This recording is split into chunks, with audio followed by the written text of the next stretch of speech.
Welcome, everyone. We're doing a Last Epoch podcast about Season 2. Here with us, we have 4 maxroll experts who have been also updating all of the guides for Season 2. You can find them all on maxroll already. And I think a few more are coming, as far as I know. So they're still cooking and writing and stuff. But everything has been pretty much updated. The patch notes are out. 100 pages is a huge thing.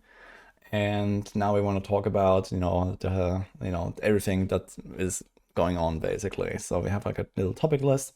So we're going to talk about endgame, the new faction, some of the builds, the meta, and so on. How's the game progressing in general? And we're going to have some smaller topics underneath these as well. So maybe let's have a little introduction here real quick. So I am the host, I'm Rodiger. I usually play a lot of IRPGs, mostly D4 and PoE right now, but also Last Epoch I've done that a bunch. And I do work on maxroll as well, but on the D4 side. And the other 4 here are our actual Last Epoch experts. So maybe have a little introduction here. Let's start with Bina, then Lizard, Tarek, and Volker, and then we jump in. All right, so I'm Bina. I play ARPGs as well, and I like damage, movement speed, and apparently this patch I'm like the minion main, but that is, that was out of my control. Minions are good, okay? I am Lizard. I only play bad builds, and I am the team lead of the macro branch. And yeah, that's enough. Basically, only bad builds, only junk builds.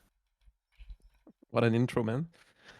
So I'm Tarek. I usually do a lot of speedrunning in the game. And I'm the one responsible for all the leveling guides on maxroll for leveling. Yeah, I'm Volga, and I'm a bit of a Sentinel enjoyer, so this patch is pretty great for me. And I like tanky builds, and yeah, pretty great patch for me, basically.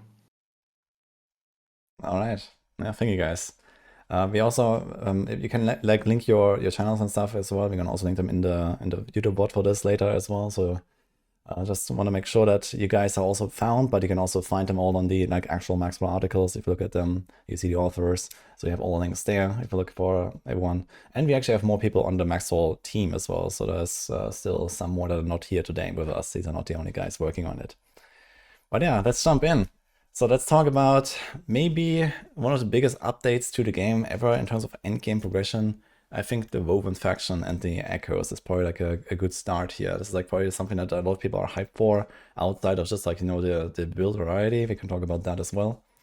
And yeah, what do you guys think about like how the Woven faction really interacts with the endgame? There's a lot of like customization now that people might have been looking forward to. And at least for me personally, like blasting through the game like several times to level 100 and stuff, I felt like there was a lot of monotony that hopefully is now, broken up a little bit with that new system. So maybe you have some impressions. Jump in. Yeah, Lizard, you can start, Lizard. I can with this one. start. Yeah. I mean, it's an interesting topic, right? Because ARPGs are monotonous, right? And there is that line where sure, the monoliths needed help, and I think they're getting a ton of help. We're gonna discuss those through today. But you also have this thing where like it's a PvE game kind of. You have the ladder and stuff, obviously, that to give you yourself goals. But we found that a lot of people, maybe because what you're saying, because they find it too monotonous, or maybe they don't have clear goals. We feel like a lot of people quit before the game even started. Obviously, we're a bit biased towards the game. We obviously love it. But I think the new content is gonna help people who maybe were like felt like, why would I play? What is my goal? I don't care about Avaroth. I don't care about pushing corruption or arena. So why play, right? I think now something as simple as how the Weaven faction works and how you need to like complete all the echoes to get all the points. Kind of like how the Atlas on PO1 works. That alone, I think it's gonna make a lot of people keep playing. Just kind of Pokemon vibe. Gotta catch them all kind of. I think people just like there's something wired in our brains as humans to enjoy that kind of stuff. Yeah, I mean, there's definitely way more progression in the game now. So you're not just like, I'm doing echoes, I'm doing nothing else. So now there's all the crafting systems, all the stuff with the idols, with like there's so many kind of like meta progression type of things you can do now. And then of course as the ultimate goal you have the new Uber Aberrot boss. So especially for like people like myself, that's like really nice to have some kind of like actual goal, like some reason to gear up my characters. And yeah, I think it's gonna be much better now. So you're not just like running around like doing random stuff. You're actually kind of have like a goal. So I think it's gonna be nice.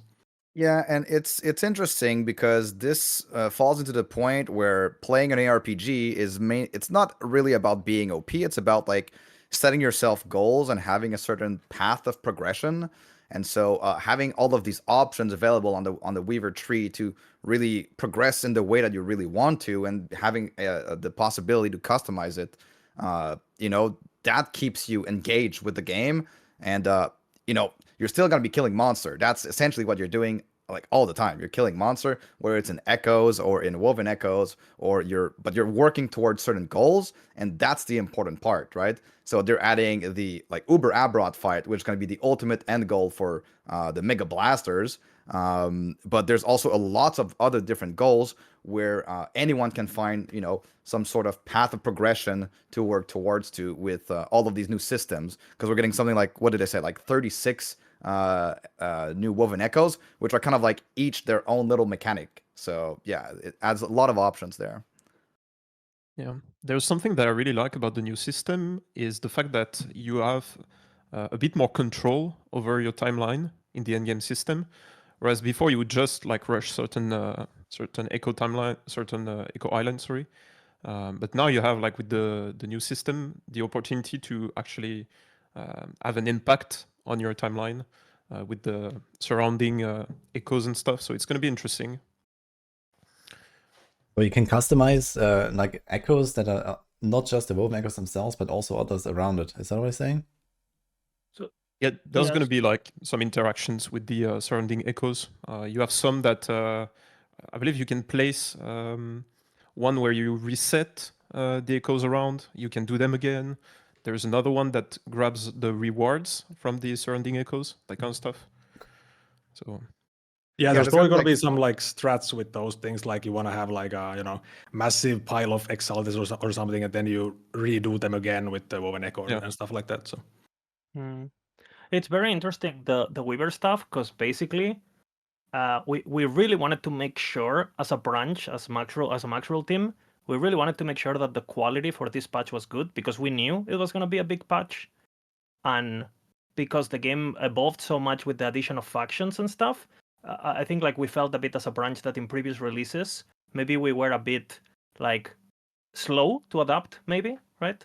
And we had a lot of like old builds that didn't really fit in the game anymore, and we kind of like kept them there because people used to like them, but no one's really playing them anymore because they're weak. So we kind of like did a mental reset, and we went only builds basically. That was our absolute focus this time.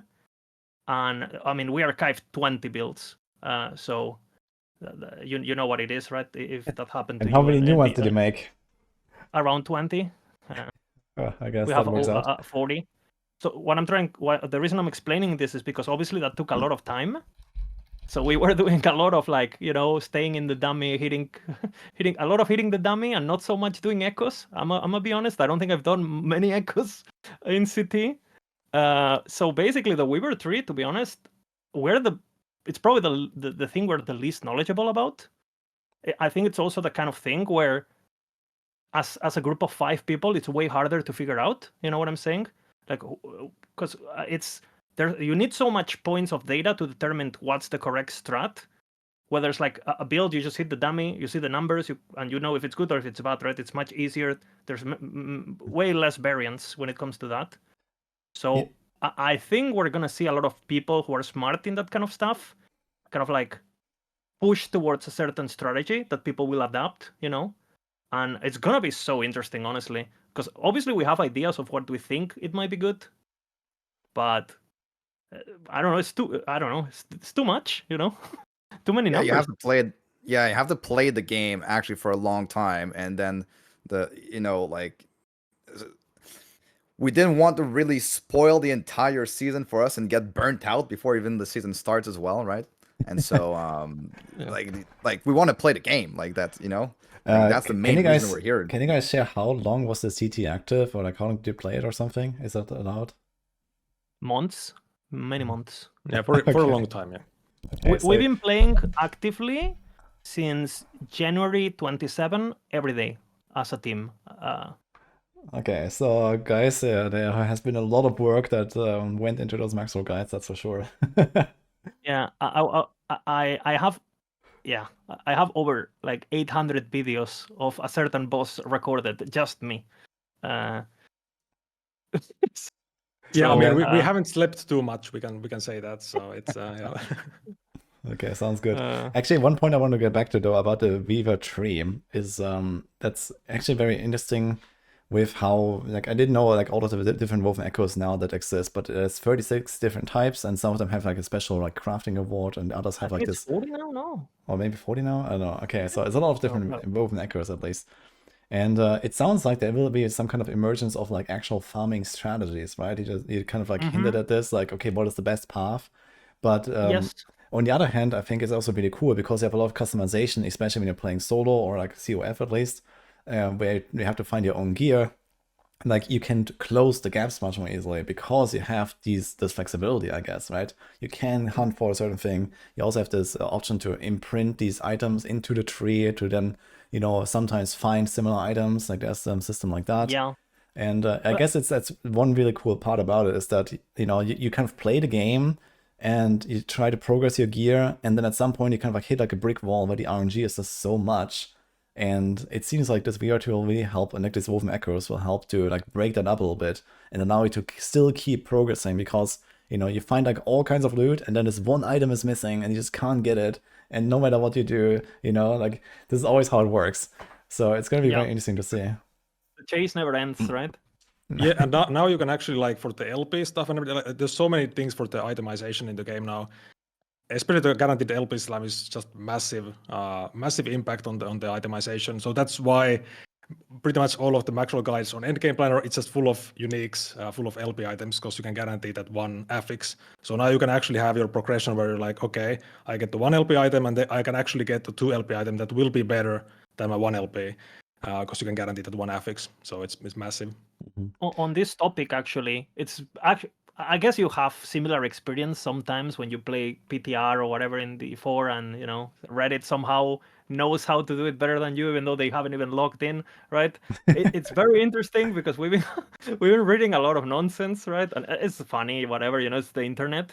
But when you pick up an item now, when you think about, okay, what item am I going to use for my build?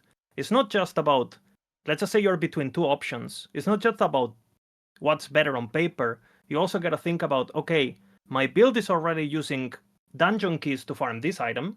I'm already using prophecies to farm that item. So what am I going to use my imprints on, for example? So now that you have all these little sources of basically resources, you want to make sure that you have a build that kind of like maximizes where gear is coming from.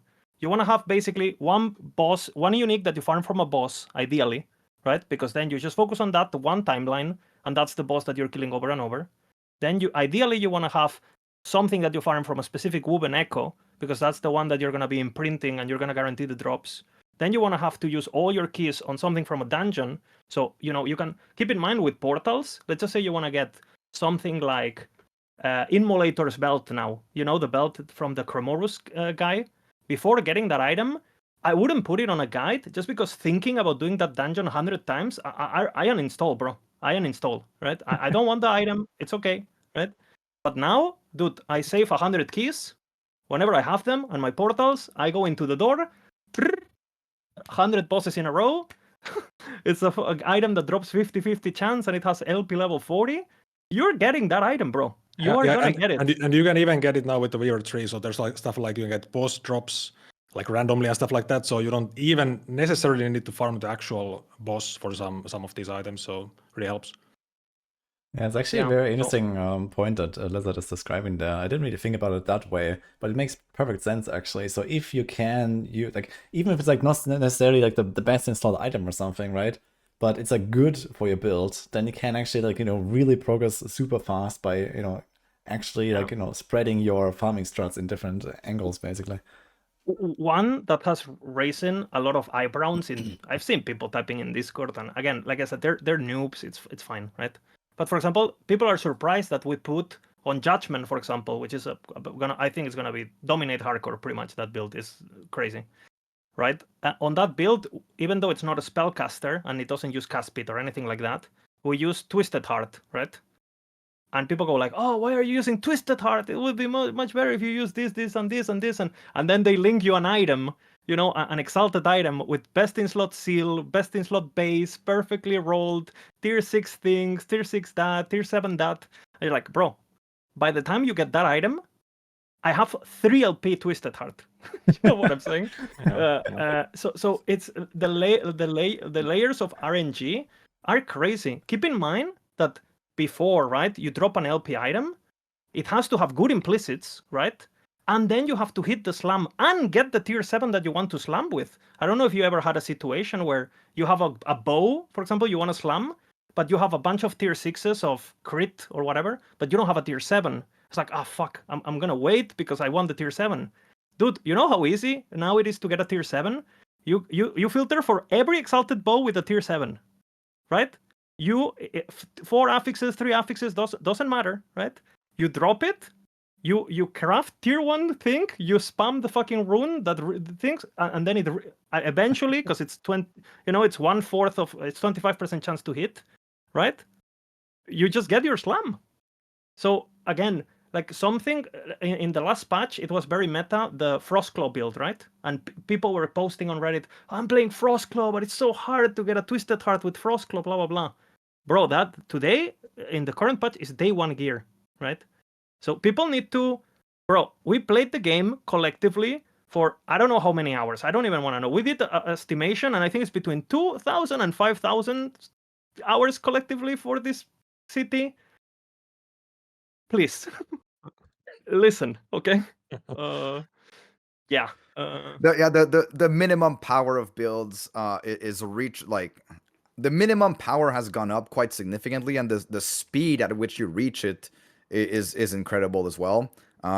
And especially for COF, for example, you know how COF will interact with lots of these Weaver nodes as well, and the game was designed in the first place with SSF in mind. It was designed offline. It was designed with no multiplayer, nothing like that. And that is something that they changed their minds on, and they decided to do multiplayer because, like people were asking for it, and then all these other ARPGs are doing it as well. But COF, like Lizard said, 1 LP Twisted Heart, it's basically absolutely free. Maybe the first Twisted Heart you'll find might be 1 LP, that could very well happen, especially in COF. And then all of these new system with the guaranteed slam and everything, it just makes it so that these choices make so much sense. They are so easily accessible, and then having the other mechanic which enables you to re-roll those items as well basically means that every single unique that you drop is worth at least 2 uniques if it's a 1 LP. So a 0 LP Twisted Heart, you put in an egg, and then you use it to re-roll your 1 LP Twisted Heart. So basically, this means that every single unique item in the game are guaranteed to get perfect implicits at some point. Like easily perfect implicits. Especially the implicits that matter, right? Again, you drop Twisted Hearts, you have one that drops with 2 LP, right? 2 LP, and you say, holy fuck, 2 LP, right? What you can do now is all the shitty ones, you throw up on the egg, right? And the moment you have one that rolls with tier 1 health, tier 1 lightning resistance, that's the one you sacrifice to re-roll your 2 LP. So you guarantee, and you re-roll it until you get the 20% implicit or whatever you're interested in. And that alone, people need to understand like the layers of DR that has been reduced for some of these items, whether it's like the layers of RNG for Exalteds haven't changed at all, right? Exalteds are as hard to get as before, right? Well, there's some stuff on the Weaver tree, but yeah. Yeah, sure. You will find more quantity, but also don't forget about the new runes, of course, for Exalted. So, but if the implicit is bad, But Yeah, you know, it's a very, very good you point. know. I wanted to go back one more time about the Weaver tree, actually. And we talked about, okay, there's like, these different woven echoes you can do to get certain stuff, and, like the strategy of like trying to source items from different places. But what about Merchants Guild? Do you guys think that this would actually have like a huge impact in terms of the economy? Like people actually specialize in like giga farming, like a little niche. Like we've seen this in PoE a lot, for example, right? Where there's like 1,000 different little things that people go for and like gonna craft these kind of items and try to sell them. Or, some people farm heist, some people farm delve, whatever. And even then there's like, different strategies to go after different things and stuff like that, right? So is that something we're gonna see in Last Epoch now as well, where people actually like don't even play kind of like the main game that much, let's say, but they actually just they found like this certain Weaver strategy, all day or something. I do think that is going to happen. Like there are ways now to specialize into farming certain things, and then depending on the popular builds of the patch, we might see a lot of Warpath enjoyers. Like Sentinel has a big patch, but like to talk about the farming things, like there will definitely be people who and there already was in the past, because for example, for items that would drop in dungeons, I remember during was it the 1.0 or 1.1, where explosive ballista was very popular. A lot of people wanted to play with the amulet that guaranteed getting your ballista a crit. So they just spam that dungeon where the amulet dropped, and then they just sold these items on MG to get rich and to be able to buy other items, right? So that was already a thing, but now with the Weaver tree, that's going to be even more specializable. And I do think that you're right, Woody, and there will be certain metas to just this you can make, and people will crunch the numbers, I'm sure, and be like, I can make however much gold, or however many of this item per hour, to be able to sell on the market. And then if it's good and popular, it's going to sell for a lot of gold. And yeah, I'm 100% positive we're going to see some crazy strategies there. And also with the other woven echoes that affect the other woven echoes around them as well, we're going to see a lot of strategies there. Yeah. Yeah, it's Merchants Guild in general is gonna be very interesting. First of all, are we gonna have an uncompromised merchant patch? That's interesting, right? We'll see. Yikes. Right? Yeah, we did have some issues there with duping and gold Because exploits. the thing and is stuff. like the thing is like people don't. I guess sometimes are a bit short-sighted with certain things. It's like people say, "Oh, what do you mean? MG is great. I sold an item for 1 billion gold, and I didn't cheat." Where do you think that billion gold came from? But I didn't cheat. Yeah, but the gold that you got from the item was cheated, right? So again, I think the amount of gold that was in circulation the last economies, because people could just literally print billions of gold like this. We will see. I'm very interested to see what prices are actually gonna be. Are we gonna see everyone gold capped? Bro, gold cap? I did a bit of math in my head. If like 200,000 people play and 80% of them are playing merchants, you know how much gold an average person generates? Not trades, generates. Because I played a shit ton, right? And I made maybe like 50 million or something, like actual drop. Yeah, it's probably like a few million maybe for most people. Billion. Yeah. Yeah, exactly. So if the average player is generating a couple million, 10 million maybe, or 5 million, and again, most people don't even get to level 70 something. Where is all these billions of gold coming from? Like, I don't know. We'll see. And to give you a bit of an example, I guess we don't want to giga spoil anything, but an example of what you can do with woven echoes, for example. There is a woven echo that affects how much ember you drop in nearby. By nearby we mean collidant, like a 1 radius. Yeah, it makes it so normal enemies drop ember, right? So basically you can do certain strats where you could put that thing in the center and then do spread around this one echo that is going to be like your generator of ember. You could spread out an echo that has good synergy with it because it has a lot of density, because it has a lot of rares, because it has I don't know, a nice layout, whatever it is, or a lot of nemesises or whatever it is, right? And you could create some loops there where you're always on a profit and stuff. And I'm sure people are way smarter than us in these things. Like we talk a bit with Snap and the PoE people, and I know they have some things planned. So I guess they're probably gonna figure those things out faster than everyone, especially because they're incentivized to do so in MG. Like I think all of us were gonna play COF, right? Yeah, Is I'm fully Bina converted. also playing? Oh, Yeah, Bina I'm is also fully playing converted. CF. Holy. I have only played Holy. MG since the start of 1.0, and I did enjoy MG quite a bit. First season, people posting 4 LPs for 0 gold. I was like, okay, thanks, I'll take it, I guess.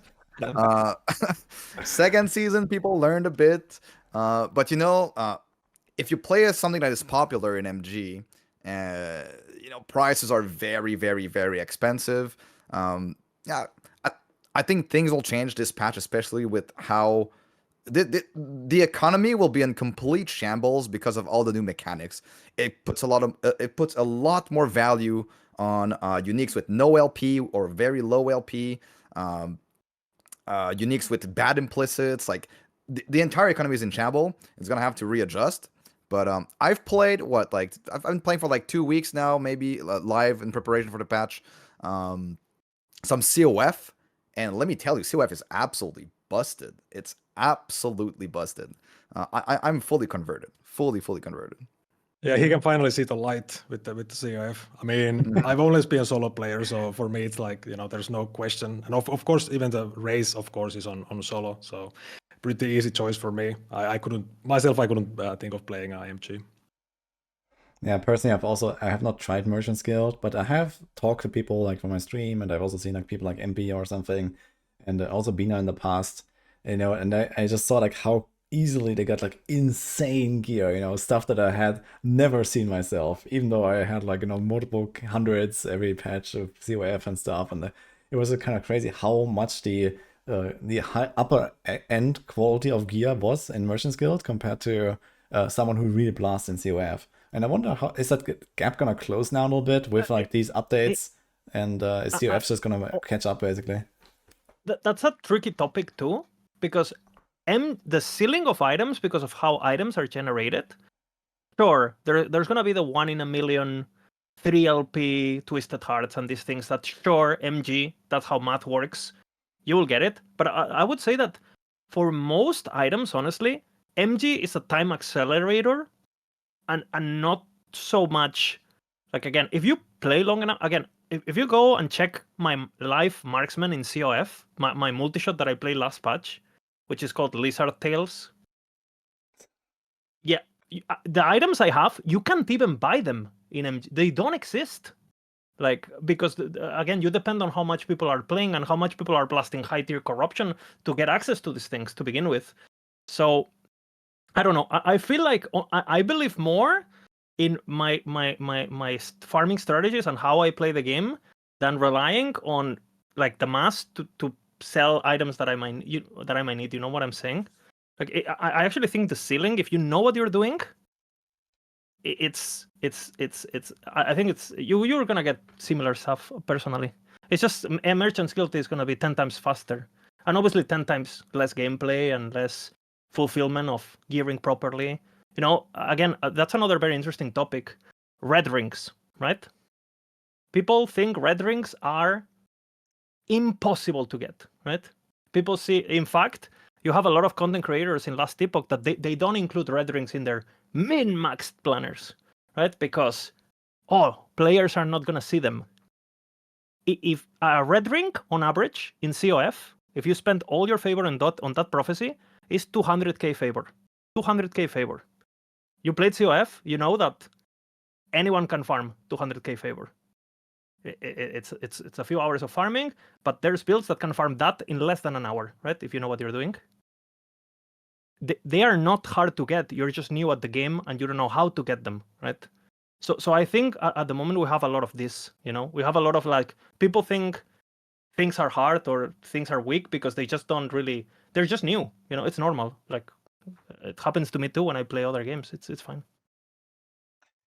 Maybe you should make like a explanation about how to get that red ring. You know, what do you have to do? He said you need to know what you're doing. Again, on my COF thing, it's so simple actually. You reach COF, you put the max rank, which again, if you play, you will get it, right? If you're not getting COF max rank, are you really playing? You know, and then you just spend all your favor on prophecies, and you use the right lenses, which are the double cost lenses. Are changing. We will see what the strat is now. I'll let someone else figure that out for me. Do the math. You know what's most efficient. And then you just basically buy red ring prophecies and you do them and pop, it drops. You know, like you can farm without exaggerating LP red rings per day.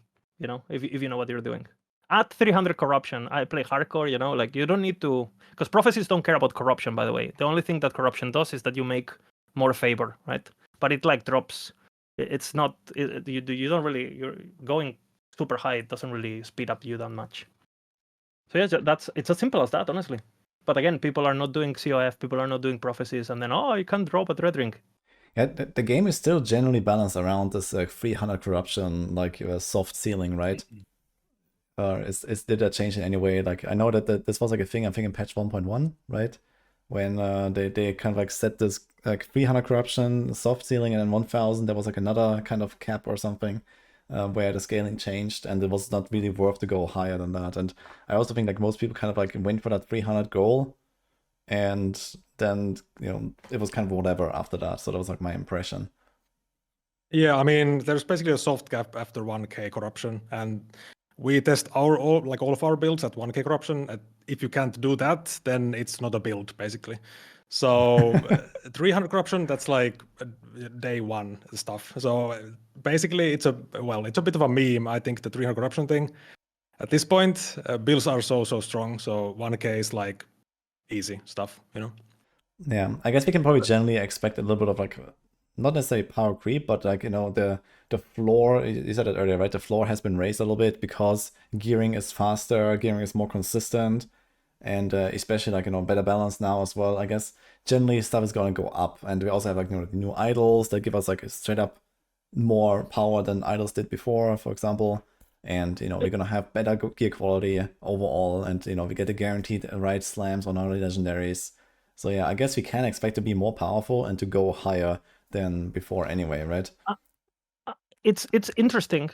We talk a lot internally about this topic because obviously we don't think we're the smartest people, so we scout a lot, right? We follow every creator that's out there. We see what they're doing, and a lot of the times they have good ideas that they just don't push further enough or whatever. So we go, hey, this is a good idea. Everything else sucks, but that idea, yoink, right? And then we make it good, right? And this happens a lot, for example, with the Chinese community, the Bilibili guys. Like, they will come up with a build and it's like doing 50 million damage, but they have 800 health. It's like, okay, what if I do 30 million damage, but I have 4k health? I don't know. They don't like health in China. I don't know why, but hey, it's a band maybe or something. Well, jokes aside, this is a very interesting topic because I think the game is very young. Ourselves, without the testing we've done in CT, we would be completely clueless, right? Completely clueless. We were kind of clueless all along. We realized actually through all the testing, and we were still considered experts. So what I'm trying to say is like, the game is so young. People are so bad that everyone's dog water, basically. Yeah. So what he's trying to say, guys, is good luck, everyone. Even if you read our guides, good luck. Use at your own risk. No, it's just like there was nothing to benchmark builds against anyway, right? Because most people weren't playing it to get to Abaroth, so that didn't matter. And 300 corruption is so shit that... And people in the chat are going to say, oh my god, this guy's an elitist, I'm doing 300 corruption and blah, blah, blah. Again, I don't say... maybe you're doing something wrong, okay? But again, our builds, anything that had less than 3 million DPS, we archived straight up. We tested less than 3 million DPS, we archive. With 200k DPS, you one-shot things at trash mobs at 1k corruption. and you say Lizard, then why are you going for 3 million DPS? Yeah, I mean, there's also the bosses and all that stuff, right? You want to make sure that people have a good time. I guess it makes sense. You know, Yeah. maybe damage is gonna be a bit more important this patch. Don't get baited by bad builds, basically. It's Yeah. or, I mean, or do. Liz, there's also the thing in the game for the longest time is the bugs with like infinite scaling of damage, where you would deal like 900 million DPS with one node that was bugged. I hope it's not the case anymore, but a lot of them has been fixed for this patch, so there's going to be a lot more balance overall. Polka, you want to talk a bit about this? Because I know you're passionate about it, but DPS balance versus tank balance. Yeah. I mean, so DPS is quite balanced now. There's still crazy builds that do absolutely just insane damage. Hopefully those will be nerfed next season, but there's always something. But like DPS overall is quite balanced now. Most builds are around like 10 million DPS, some are 20. But tankiness is just completely out of control. So block is definitely the most OP thing, like as a single thing you have, it's a block. And that's why on something like a hardcore tier list, all the S and A tier, they have capped block of course. So max block and Sentinel enjoys that of course a lot. So Sentinel is the class with the best access to block effect and block chance. And then just getting to the sustain stuff. So Leech in the game now that with the damage we deal, so we deal a lot of damage, way more than before whenever the leech values were made. So they were made in like however long ago. It's a long time. So the values are too high. We deal a lot of damage, and your HP goes from 0 to 100 instantly, especially on something like Void Knight. So you can really abuse this. You can even get overleech with if you have any kind of effect that like drains your HP. You never reach full HP, so you keep your leech stacks. So what it means is, I mean, it's basically the same type of thing as in something like PoE 1, where you cannot really die to most things. You can only get one shot at that point. So that has to be fixed for sure in the next season, or yeah. So, but the damage kind of similar on builds, and tankiness out of control, basically. And it's also why we see that, especially like the V-Rock Sentinel being like really high up on the hardcore tier list, for example, right? It's like the first 10 builds on the tier list are just all Sentinel, like in various forms. And it just kind of makes sense, right? Because they just like, they care about that, like stacking the block and stacking armor and whatever, and you can just get more than all the other classes. And if the DPS is already not a problem, then, well, the survivability is, right, in some cases, at least on a higher end. Now, I guess like for like the, like let's say more casual players, it probably doesn't matter too much. I mean, okay, some builds will be easier to survive with than others. I guess that makes sense, right? If you're playing like a big guy with a shield, whereas it's like the ranger, like on the rogue, for example. But yeah, and like how is that maybe on like the lower levels? Let's say somewhere in the range of like people like, let's say going to 300 corruption or 500 corruption. Like how do you think it's gonna be there? Is that also gonna be a huge problem? Are people gonna be really like having a bad time, for example? Well, I mean, the thing is, if you go into, let's say, well, any corruption, but especially like 500 with the tanky build, I mean, something like Judgment, you cannot die. Like, it's actually impossible to die because you have so much just from the health region alone, and then you add the healing and everything. So, but then you could play a marksman. Those can get decently tanky, but it's nowhere near. It's like 100 times or something, 1,000 times difference. So it's not like you can't play those squishy builds. But why would you if you can play a fast build that's also tanky, right? So that's Yeah. yeah. And there's also the progression, like during your early levels, if you play a marksman compared to a sentinel playing, like, for example, Judgment, the difference is like night and day, because you have so many free stats on certain classes, and on other classes you have to rely on gear alone to be tanky, which is not the case for sentinel now, and even before, right? Which is why it's tanky like even early levels up until the end game, whereas marksman, you need a lot of gear, actually. Yeah, that's that was also definitely my true. impression as well. Yeah. Some classes just get a lot of things for free, and some don't. So yeah. There's also death punishment, which I don't know exactly what the end balance of this is gonna be, but there's let's just say you do a specific woven echo that has like a mini boss or something, and that mini boss drops a unique item that you want for your build. But every so often, this boss is a bit dangerous and you die in softcore, right? And you just go again, right? Because you can actually redo it. I'm pretty sure there is some sort of. I don't know exactly if it's like guaranteed it can't drop it anymore or if it's a reduced chance. They kind of like, I don't know. I'll have to double check. I don't know if the patch notes state this kind of stuff also. So I guess we'll see it on the 17 exactly. But basically, if you die, items are less likely to drop from bosses. So let's just say you attempt something, you die, you go again, and you're attempting it to get the item. He might not drop it anymore until you try again. So dying bad.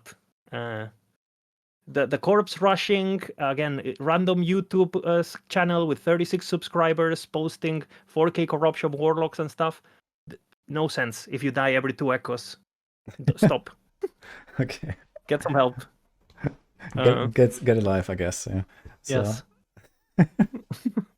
okay, that sounds good. It's actually a very good point there. So you have to keep that in mind. You want to build into defense to make sure that you actually don't lose out on your rewards.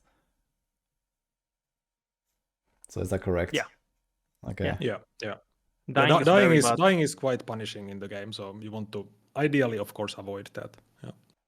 Although Okay. they did add this mechanic, which if you die next to loot, the loot follows you. So it's- that was added just for Bina. It's called the Bina suck.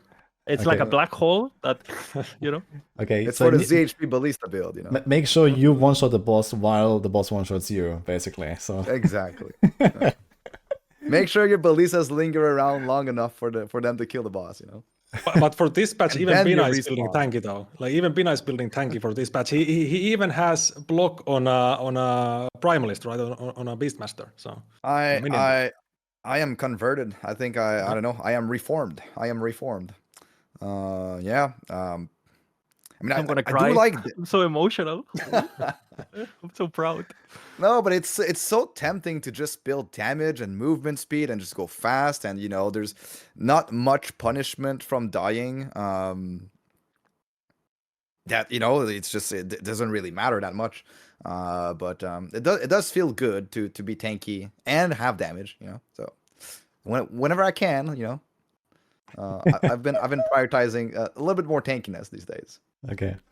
All right. That was like good insights here in build balance. I want to move on to another topic. We did talk a little bit about crafting and like the woven stuff and progression earlier, but I want to talk about the new runes specifically. So we had like just a little, little side sentence here earlier. But we have 3 new runes that come into the game that allow you to like craft your gear a little bit differently. I don't remember all the names now. There's Rune of Havoc. Then what are the other 2 called? Rune of Redemption is the one that you. Okay, Rune of Redemption, and then there's the Weaver one.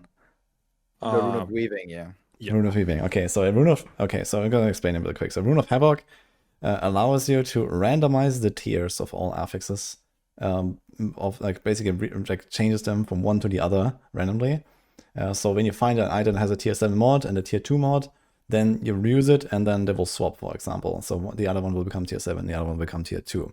And then we have the Rune of Redemption, which is you can use it on any exalted item to change the exalted stats only into other random exalted stats. So if you find the wrong exalted stuff, then you can change that into something else.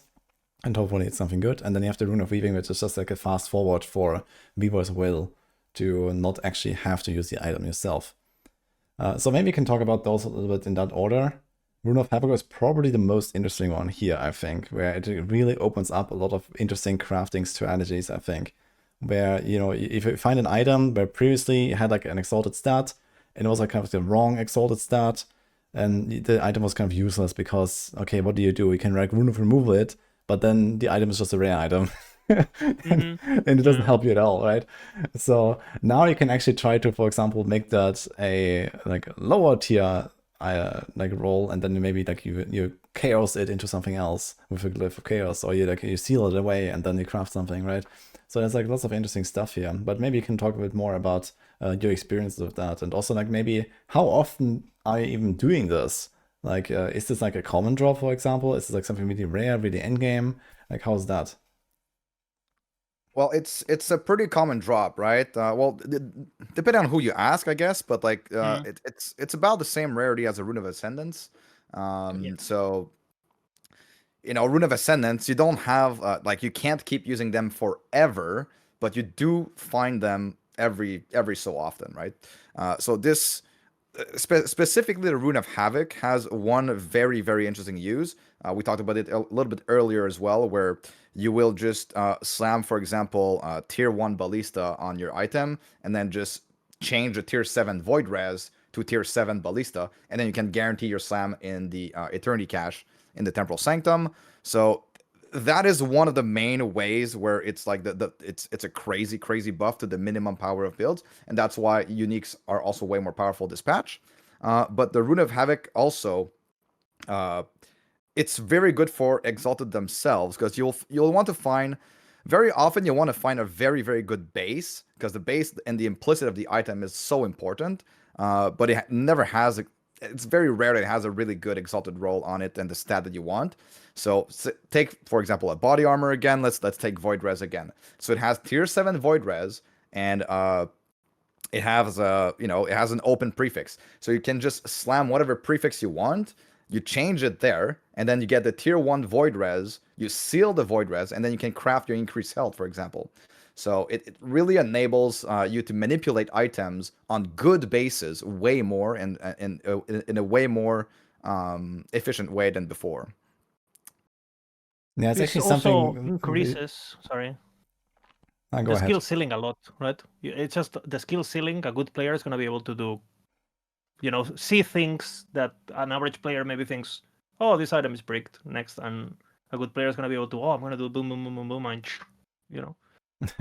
Yeah, it's definitely a good point. Like it's like, okay, there's like like more of like a a puzzle you have to solve now, right? When you make your items, and you just pick these items and maybe throw them a bunch in your stash, and then when you have like collected 10 exalted chest pieces of exactly the chest base that you want, then you're gonna like try your luck with a bunch of runes or something all in a row, and you see what you get or something. So that's actually really cool. And I actually remember exactly that problem. That, for example, like I wanted to get exactly this one body armor type, for example, falconry armor as a falconer, and all the other armors I just didn't want to even see, right? So like at some point in the late game when I was pretty decked out, so I needed that thing, and then I also needed to hit like the exalted stat, which was like one of the class specific wins, like dive bomb ranks or something, right? And it was just like this combination alone was so rare, and then I need to make sure that the other 3 stats are not already like trash too, right? So it's like like the RNG was kind of wild, and this is also what I said earlier, where it's like I feel like previously you were playing the game, you were gearing up with COF, like at least myself, I played COF, and then up until like level 95 or so, it was a really good time. You keep upgrading your gear, you get stronger, you get good stuff. And then, like, I don't know, somewhere like 40, 50, 60 hours in or so, you just hit this brick wall, right? Where you just don't progress at all anymore. And that's it, right? And I remember that happened to me on every single character. Like, I have, I don't know, 6, 7, or something, level 100s or something. And every single time it happened exactly the same way. Like 50 hours in, I was like around mid 90s. I just find my last upgrade, and then it just stops completely. And then maybe another 100 hours later, if I progress a character, I'll find like one update or something. And I think this is something that the Rune of Havoc can really break up a lot here, I think, because it makes this a lot more achievable to actually progress your gear. This is a good sideway to Rune of Redemption, actually, because then when some crazy RNG thing happened, like for example multiple exalted items, how many times you drop, hey, 3 tier 6s, and it has ignite, cold damage, and melee crit chance, right? Holy, I'm like the build, okay, it doesn't exist, next, So now items like this, especially on slots where it's very easy to get competitive affixes, for example, boots, right? Boots on prefix, they have movement speed, a few attributes, and minion dodge. That's it. On suffixes, resistances, HP, cooldown, that's it. You don't have bloat, you have good stats, right? So if you get a boot with triple tier 6, with 52 legendary potential, and you cannot craft on it, right? Because it has 4 affixes already. You can literally just go Rune of Redemption, cling, cling, cling, cling, cling, cling. Use all the legendary potential to reroll those tier 6s or multiple tier 7s or whatever the fuck it is, right? And obviously your chances, you're basically it's gonna be Gamba. But the thing is, like, the hard thing to happen, at least in the base game of 1.1, that was hard to begin with. That was an event, right? A triple exalted, a double exalted was a holy, right? So now the fact that you can grab that lucky chance and re-roll it, basically, like, depending on how lucky you get with glyphs of hope and all that, who knows, 10 times, 15 times, 20 times? Like, because again, these items tend to come with a lot of crafting, forging potential, right? So again, the chances of you re-rolling something decent on certain slots, rings, for example, come to mind, right? With some damage time, some crit chance, some attribute, chances for you re-rolling something really strong is gonna be way easier. I could see someone having there's gonna be some clips. I think maybe it's not ore clips, but someone's gonna hit something crazy with this. It is true, actually. In all this time that I remember, I'm not sure if I ever used an item that had 2 exalted stats, actually. Because it always is like some terrible combo or some terrible base or whatever. And, it's always awful. And it's going to be very interesting to see when that actually happens. So especially when I play COF, I think that's going to be very cool.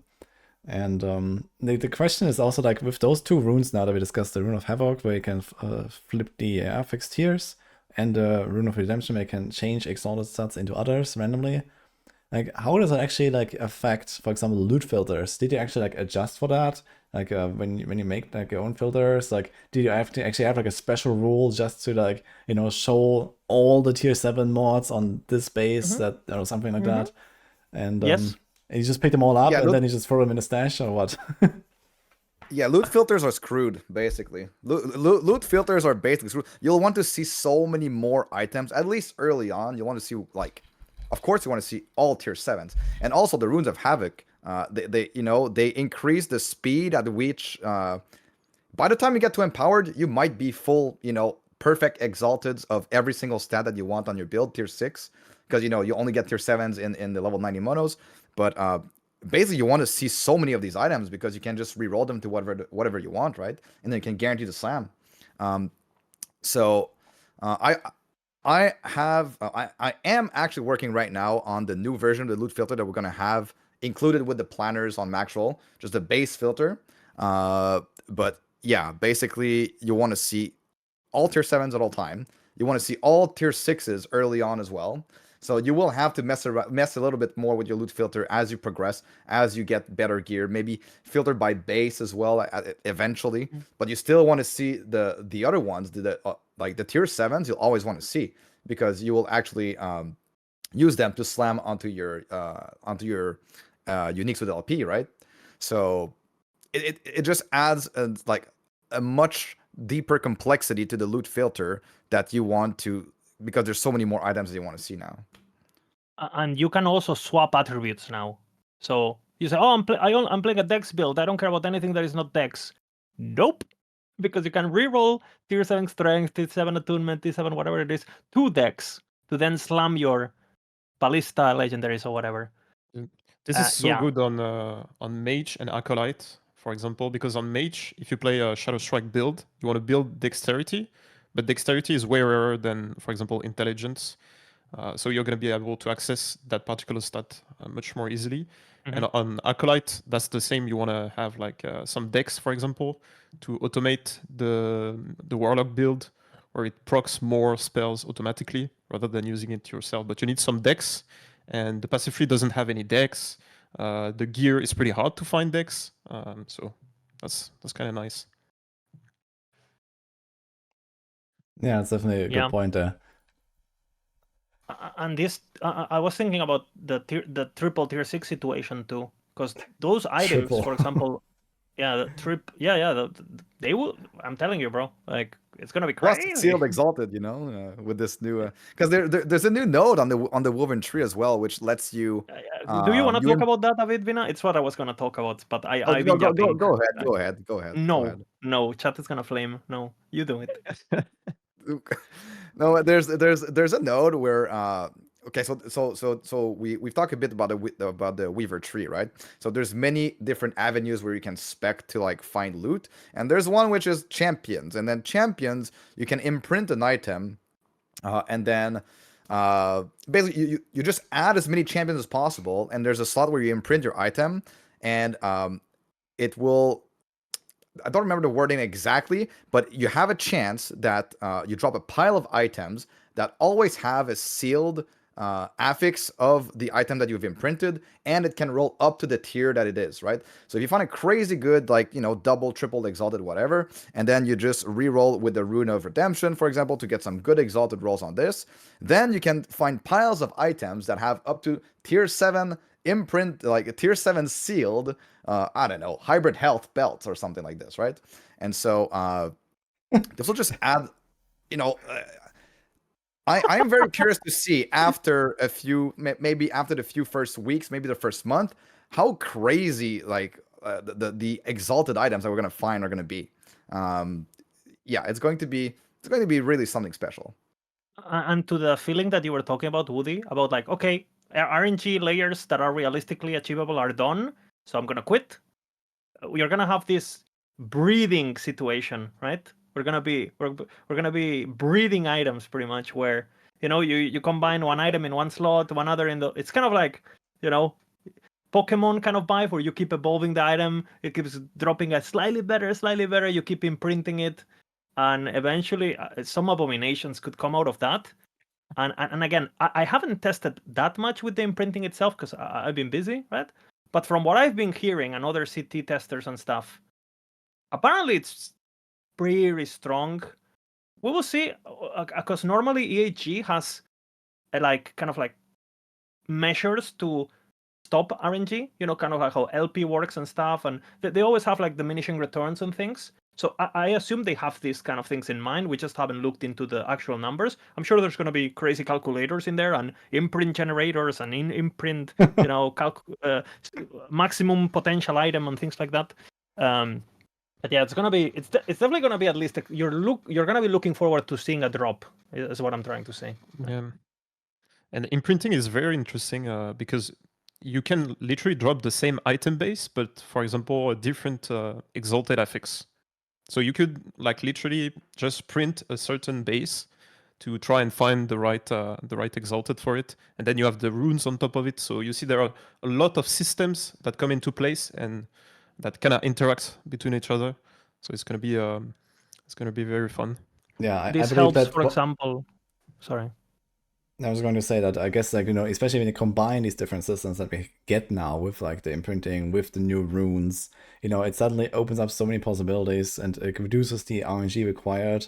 And the good thing about it is it's not just like making gearing like faster and easier to some degree, but also it's making it more interesting, I think, right? You have the options now to actually go after the stuff that you want. And I think this was kind of like, we had COF with the prophecies before, for example, and it was not really cutting it, right? Because you were basically just getting spammed with like, dozens and dozens and hundreds of like random stuff, right? Even if you went for the prophecies, like, let's say I really want to get that exalted, T7 falconry armor. The only thing I could do was do prophecies for exalted body armors, and that was it, right? So, and then I get like, the other 10 bases as well that I don't care about. But now you actually have this kind of avenue to keep going and try to like incrementally upgrade your stuff, which is very cool, I think. My prediction is going back to what we were talking about at the beginning of the podcast, where like you kind of want to diversify your resources. For example, using prophecies for exalteds, it was kind of like burning favor, hoping for, right? Whereas items, you know you're gonna get it if you spend, like it's basically deterministic that you will eventually get it, right? Whereas like exalted, you could spend millions and millions in favor and never ever getting it. But with imprinting, again, where are people gonna get their uniques from? Where are people gonna get their exalteds from?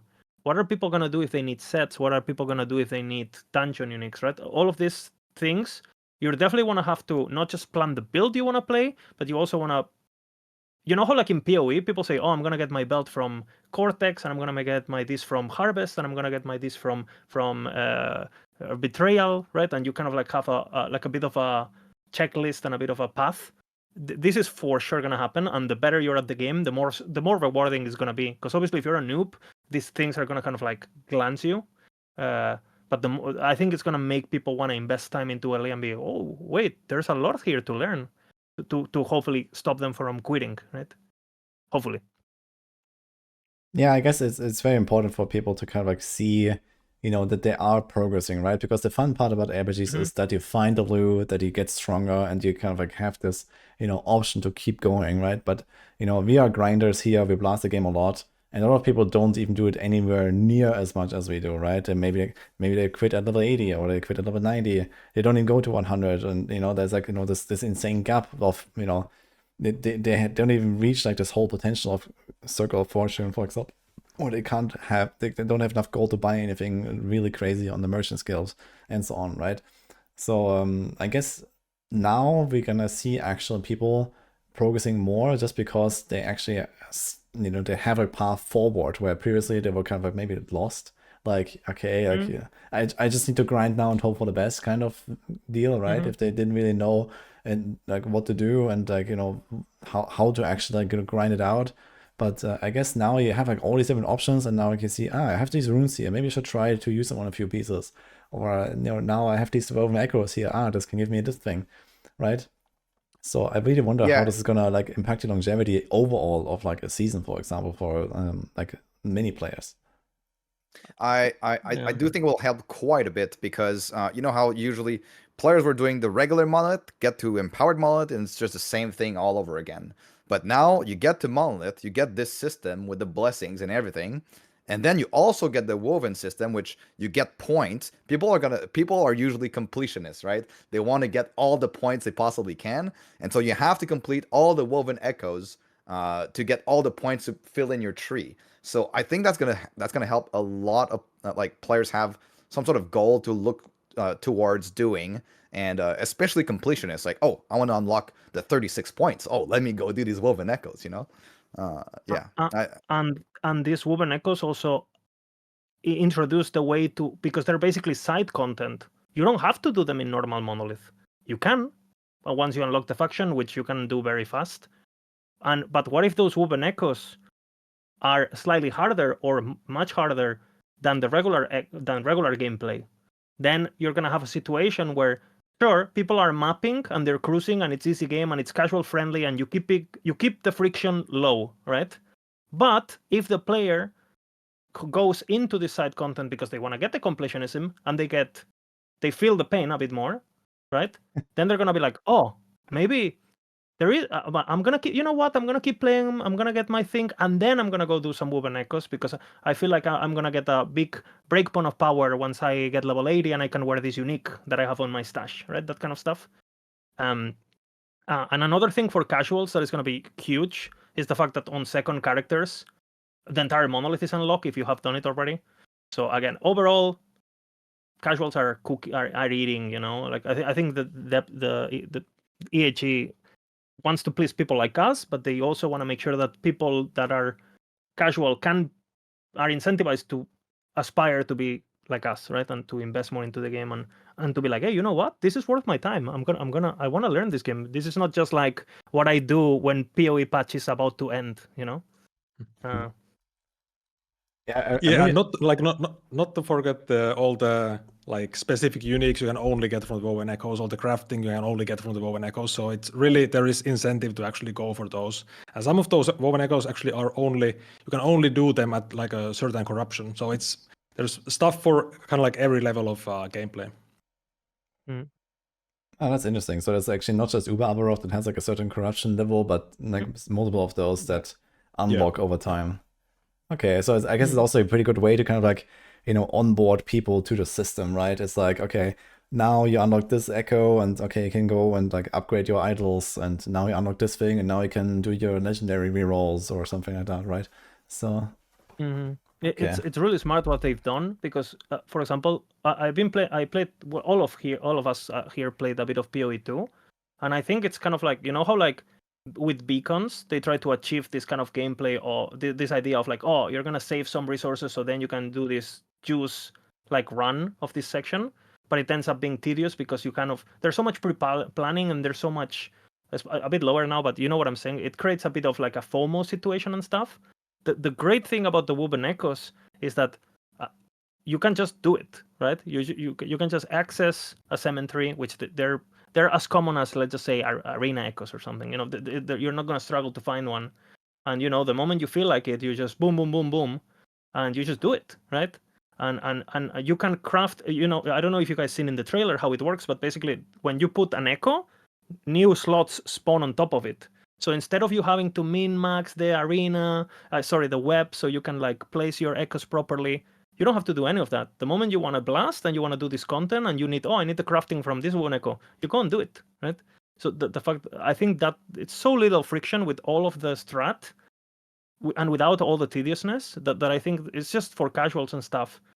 I think it's going to be enjoyable. So yeah, I think that again, EHG, they have a lot of things that maybe lack other studios, but they are pretty creative. I guess that's why we play the game and we believed all these years, right? Regardless of the clank and all that shit. So yeah, they cooked, you know, they cooked. It sounds very interesting, yeah. And like I guess like especially like this kind of like, you know, sometimes you're just in a mood for something else, right? You blast your monoliths and you do your echoes, and it's like, okay, you do like your grinding session for an hour, and then it's like, oh man, you know, is there something else? Okay, I couldn't run a dungeon, wow. And you know, that's kind of how it works right now, right? And then you just keep blasting monoliths anyway. But now it looks like, you know, you actually put the thing that you want, and it has like, you know, some kind of like special layout and special boss or something. And there's like something exciting to look forward to, in addition to the reward you get at the end. So it sounds very fun, actually. Yeah, and so things like, not only can you find those Woven Echoes, you can also buy them, so you can randomly find them, target farm them. If you want to blast, you know, like if you want to blast Uber Abrot 15 times in a row, you just blast Uber Abrot. You know, you just put all of these echoes in a row, and you just do it for, you know, however much time you want. It adds quite a bit of it adds quite a bit of targeted content that you want to run, basically. Mm-hmm. Okay, one other topic I want to get to, unless someone has some other topic on this, or like some other words. Okay, yeah. So one topic I want to talk about is the new enemies. So we have champions now, and we have possessed enemies, in addition to like some new bosses and whatnot that is coming with the cemeteries. So can we talk a little bit more about those? So the champions seem like they are some kind of like unique named upgraded rare monsters that just appear sometimes, but I have also no idea what possessed enemies are, so maybe you guys can give us some insights here. Let's just say, bro, let me talk about champions for leveling, because I have two yappers, two professional yappers with me today, Mr. Lizard, and people are complaining we are not talking enough, okay? That character we're stage gonna is see yours. rip clips, is all I'm gonna say. We're gonna see rip clips in hardcore, man. Yeah. I mean, game is not getting easier, guys. Okay.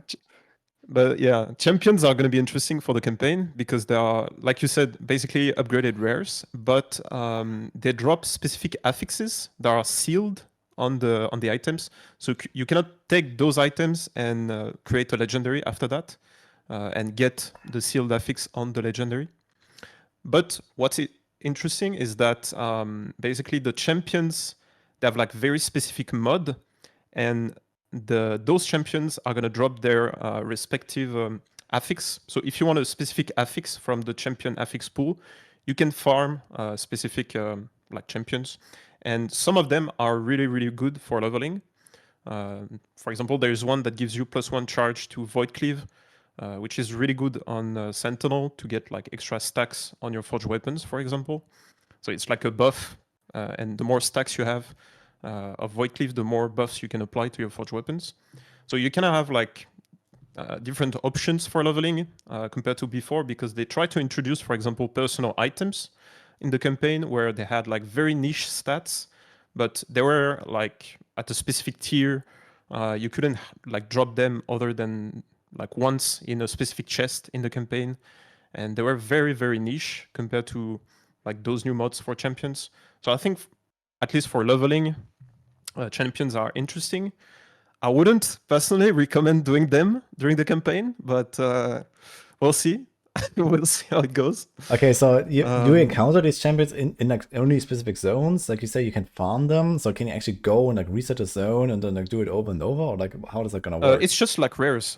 They spawn like randomly.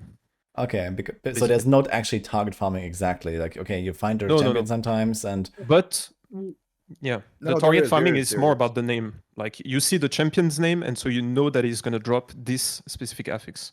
okay, and That's- otherwise you run for your life. Yeah, exactly. Like if I you don't think see there your is champion, some- you're just running. No, there is some woven echoes and a lot of stuff in the woven tree that Yeah, true. includes it. Yeah, But yeah. it's more endgame. Yeah, you can definitely farm and specialize in farming champions and getting most of your rewards from champions. You can definitely do that in the woven tree. Okay, do they actually have like an HP bar, like a mini boss, or are they just like a big guy? They're big monsters. They're like entire screen. Maybe not the entire screen, but like you can easily recognize them very easily. Okay. They show 07. them. 07 is what I'm gonna say. A lot of Yeah. they're gonna yeah. I've died a bit to them. I cannot wait to see all the rip clips to previous hardcore players that are gonna go into a tomb or something and just get slapped by the giant monster, and it's like, okay, this actually hurts. I guess you know. Okay, sounds very fun. And how often do we encounter these guys, like in like echoes? All the time. Oh, so Yeah. we get slapped all the time, basically, is what you're saying. Well, I mean, eventually you get used to getting slapped, But until then, I mean, yeah, I mean, if you are prepared, you'll be fine. If you're playing some, the game is getting harder. If you play a build that is not performing that well in one area of another, especially in tankiness, you will die. Like, yeah, you will die. You may need bullshit protection on your builds this patch. It's a hidden stat on the maxroll planner. Yeah, it's gonna be tough. Interesting. So I guess But, like, compared to like let's say the bosses themselves, like like you know the bosses after you've done the timelines a bunch of times, or like the harbingers and so on, right? Like the bosses are kind of scripted fights, and not that I really know them. But I guess the champions are like much more randomized. So I know that every champion has like one special ability or something like that. Or that's what they said. So every champion comes with like its own identity to some degree as well, right? So they're kind of like mini bosses. But are they kind of like on the level of like an actual boss fight? Are they even harder than a boss fight? Like how's that? No, you could think of them like an essence monster, maybe from PoE or something like that, like a juiced up rare or something like that. Arch nemesis. Arch nemesis. I said the word. It's coming I to said Last the word. Epoch now. I said the No, word, but- guys. This is the thing, right? You have those champion monsters, and then you get the champion possessed monsters, and they get an additional multiplier of health, multiplier of damage, and they can have different affixes as well, different mods applying to them. You can fight multiple at the same time. It's it's just a big chunky rare that hurts. Okay, that sounds One interesting. thing to mention is that the modifiers themselves, a lot of the times, are like attached to the monsters, but they're not linked to their rigging. What I'm trying to say is that a lot of the attacks that they might obtain through possess mods or champion mods or whatever, let's just say you have a monster that normally like just slams you, but at the same time he's slamming you, he also casts a poison aura and meteors that fall from the sky with no animation. They kind of just have an aura. So Yeah. I think, especially early on, because the game so far has been so... I'm super against this, by the way, if you're watching, I hate it. But yeah, it's definitely going to be one of these things where like you can't be the classic, okay, it's coming. I've never seen this mob before. I should get that way. It's definitely going to be a bit... You're going to need some knowledge, and I highly recommend like going, new mod, I hadn't seen this one, let's see what he does, kind of situation, Or you can just pick any tanky build from maxroll and you don't even need to care about anything. So yeah, you could also do that, TLDR just play Sentinel. Yeah, pretty much. Okay. It sounds very interesting, actually, like the champion monsters. So I'm quite excited to see them. And like if there's like actually like 20 different ones, I guess it's like not like too much of a pool to like kind of like understand what they do immediately and then kind of get used to them over time. I could imagine that at the start maybe people get bonked, because they just don't know what they do, and then eventually it's gonna get better. And maybe like how's the balancing in the campaign? So Tarek already hinted that it's like really bad and like really hard or what, Yeah. and he's kind of like I mean, run away. they balanced it a lot in the campaign, and depending on the mod, also they changed some stuff. But let me just say, if you have a boss that doesn't have like a specific boss area in the campaign, and you have a champion right before the boss, I'm resetting that area no matter what, guys. Like, I'm not doing the boss plus the champion. Okay. It's weird because with these things, sometimes what happens is like they're kind of balanced around when you first enter the monolith, like level, because that's when you're supposed to that's when they're supposed to be balanced, right? And a lot of the times, what happens is like at between level 1 and level 7 or whatever, you're super weak as a character, right? You only have one ability, you only have a few points, you don't have passives, but their base stats are basically scaled down on a ramp where your character doesn't scale like a ramp. Your character scales like big gaps. So what happens is like a lot of these mechanics that get introduced, they're overtuned on the first like 20ish, 30ish levels. Mhm. Then they're properly balanced, kind of like when there should be. And then eventually, once your character is strong enough, you can't even see where they are in terms of, in reference to your power. So learning what can be done at what stage and being familiar with your build and knowing what, hey, I should, again, it's like doing Nemesis level 1. Why? So he can drop an item that you're going to empower and you're going to see 10 minutes from now. Bro, like, I don't know, I'm not a big fan of stopping to do stuff that you don't need for, I don't know. It's different strategies, different players. Yeah, I guess another thing that comes into play here is also that a lot of people, like especially the more experienced players, they probably do like these campaign skip strategies where they go into monoliths early, like maybe after like in Act 5, for example, is a good time to do that when you unlock the Temporal Sanctum, and then you wait for the Temporal Sanctum key later to then do the skip, and you go into monoliths at like, I don't know, level 40 or something, right? Instead of finishing the whole campaign. So I guess that is actually going to be like a pretty massive kind of spike in difficulty when you go into monoliths as well, because the champions are going to be there.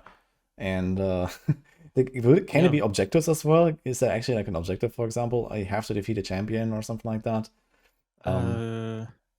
Yeah, I think so. So, this might actually be like a pretty big roadblock here for some people. Yeah, and remind you, you cannot respec the objective anymore. When you like go out of your echo and you go back in, before it would like reset the objective and you could have like a different one. Now it's not the case anymore. So if you have that early and you do the skip of the campaign, like you do another echo. Yeah. There's another thing also. It's not only about champions, right? Because you'll go into these cemeteries and these tombs, and there are champions in there, but there's also the actual like mini boss of the tomb, and like this one is even harder than champions. Like it's just the how's it called, the woven firstborn and stuff like that. Like going early in monos, it's getting significantly harder. So if you are confident, sure, I mean it's faster, but keep in mind, especially if you're going in hardcore, especially if you're racing, you might want to be a little bit more prepared before going into early monos. I think with cemeteries is going to be like what happens in PoE with the new league mechanic. Like you wouldn't really do it that much in regular monos. If you care about progressing fast, I mean, if you overlevel, of course you're gonna have way more gear. You can do them, of course. But I'm talking about if you do the skip, if you go into the end game a bit faster. I would wait until, let's say, you unlock Empower to really interact with that system. At least that's what I'm gonna do personally. But yeah, it's probably like a bit harder than the regular content that you're gonna encounter in monos. This would also affect, for example, league start strategies. Woody, as an XP racer in pretty much every game you play, for example, very early in the woven tree, there is a lot of XP related nodes. There is even ways to remove certain rewards from echoes, like where you can get glyphs and you can get runes. You can even remove them so they become XP, right? So again, theoretically, if you wanna risk it for the biscuit kind of thing, maybe there is a way to plan where like, hey, I know these woven echoes in particular are easier than others. So if I manage to do 7 of them, I'm just throwing random numbers there, before empowered, it means during all my empowered, I'm going to have this bonus that is going to make me significantly faster, blah, blah, blah. I mean, As an example, this is something for season 3, I guess, because right now I don't know anything. I mean, we have a planner on maxroll of the Weaver, and again, maybe you can check. Maybe there's something is very appealing, because if something is like 40 points away, that's not something that you're going to be thinking day 1 or day 2, right? But if there's something like, whoa, 15% bonus stability for 5 points, and I have it forever from now on, I don't know. Yeah, it definitely seems like it can invest into like lots of different things to like either progress the VR tree itself faster because you get more open echo drops, or the stability thing that you mentioned.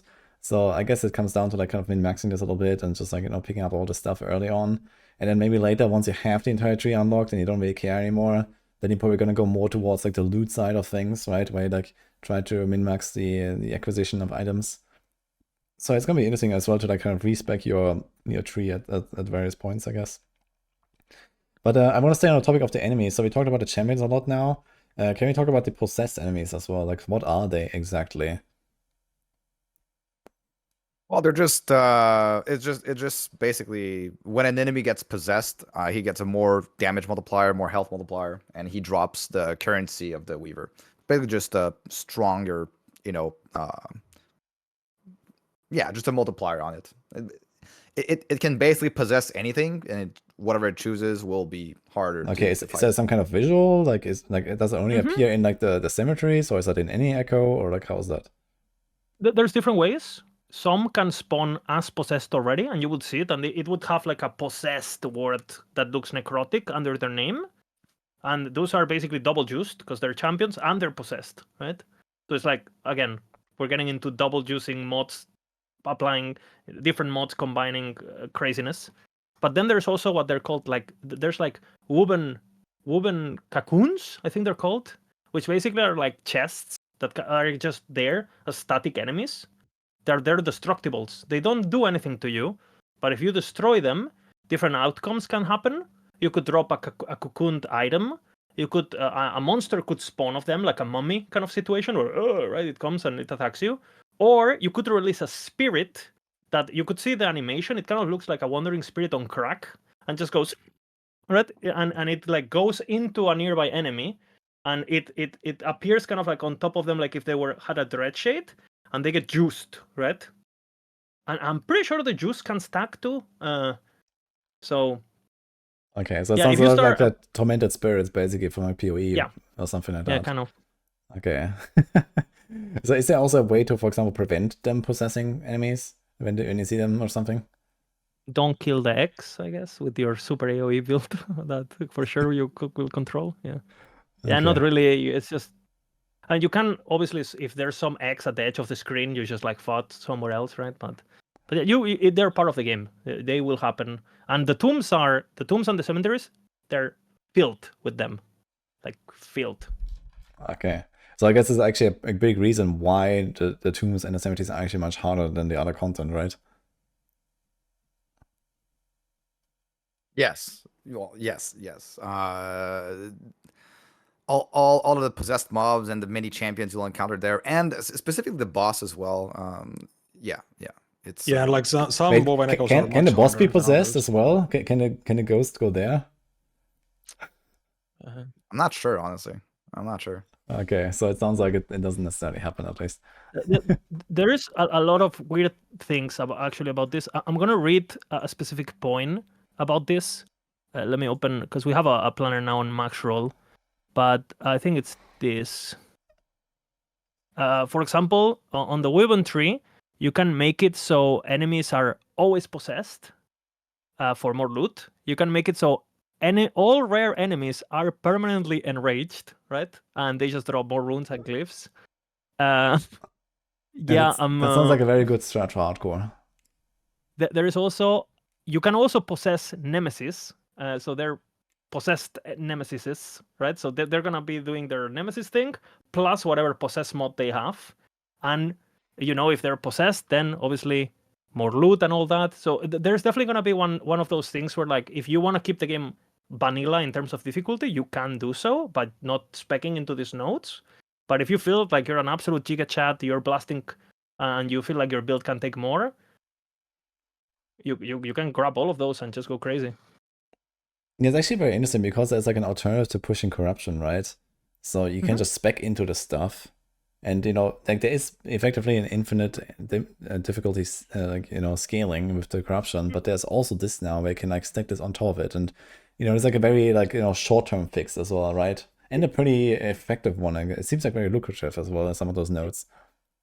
I think they're really trying to prevent people for ego pushing corruption for no reason, because it creates a narrative for casuals where, like, a casual guy is at 300 corruption, they see a YouTuber doing 4,000, they're like, what the fuck? Might as well quit because I'm never catching up, right? Because for example, imagine at 4,000 corruption, if you take all these nodes, you can't do it anymore because it's too hard, right? But those nodes are doubling your loot, right? I think they're trying to incentivize you to keep corruption a bit lower, right? For the sake of time and the sanity of the player base, while putting these kind of rewards where you're not gonna need corruption to make the content harder, and scaling corruption difficulty through this instead of corruption is gonna be more rewarding too, and changing gameplay. So I think, to be honest, they should just cap corruption, but they like this. They know players are kind of like hamster wheel mentality, right? So yeah, they're preying or on intelligence. They're bullies.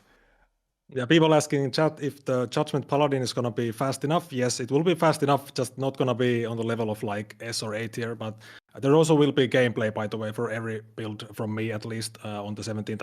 I think also for the other guys here, they will have gameplay on the 17th. So yeah.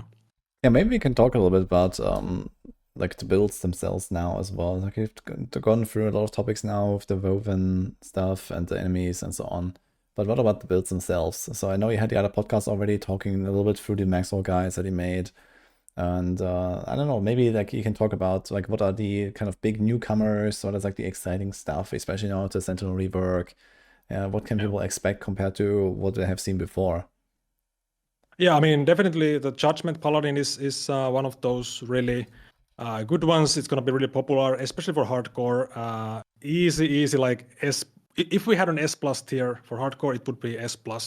Basically, super tanky, deals spell damage, but plays like a melee build. So that's how it plays, and you can't really find anything tankier.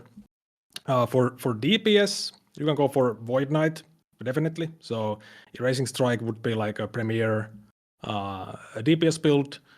You could also play hardcore with that, but especially like softcore, blasting, Erasing Strike. It's already a classic build, so from like previous patches, but now it's even better, which is way more damage.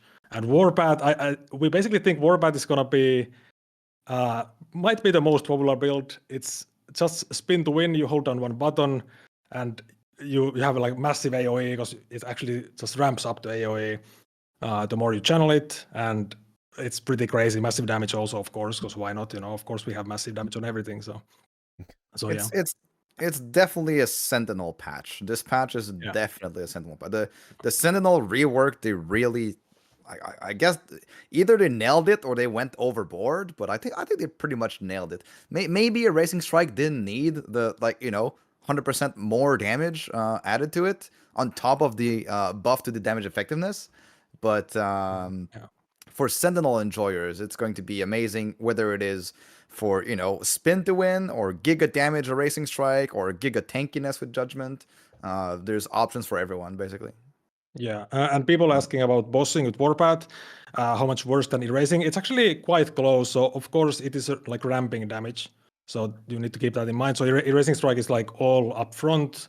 you get all the damage instantly, and then Warpath is more ramping. But there is ways around that. So if you want to if you have like a short boss fight on Warpath, for example, you can actually fully spec Warrior's Fury. So that means the ramp is going to be much shorter, and you actually get like all of your damage much earlier. But of course, you can't sustain the mana cost like that for long. But so they are very similar in terms of damage, basically, those two builds.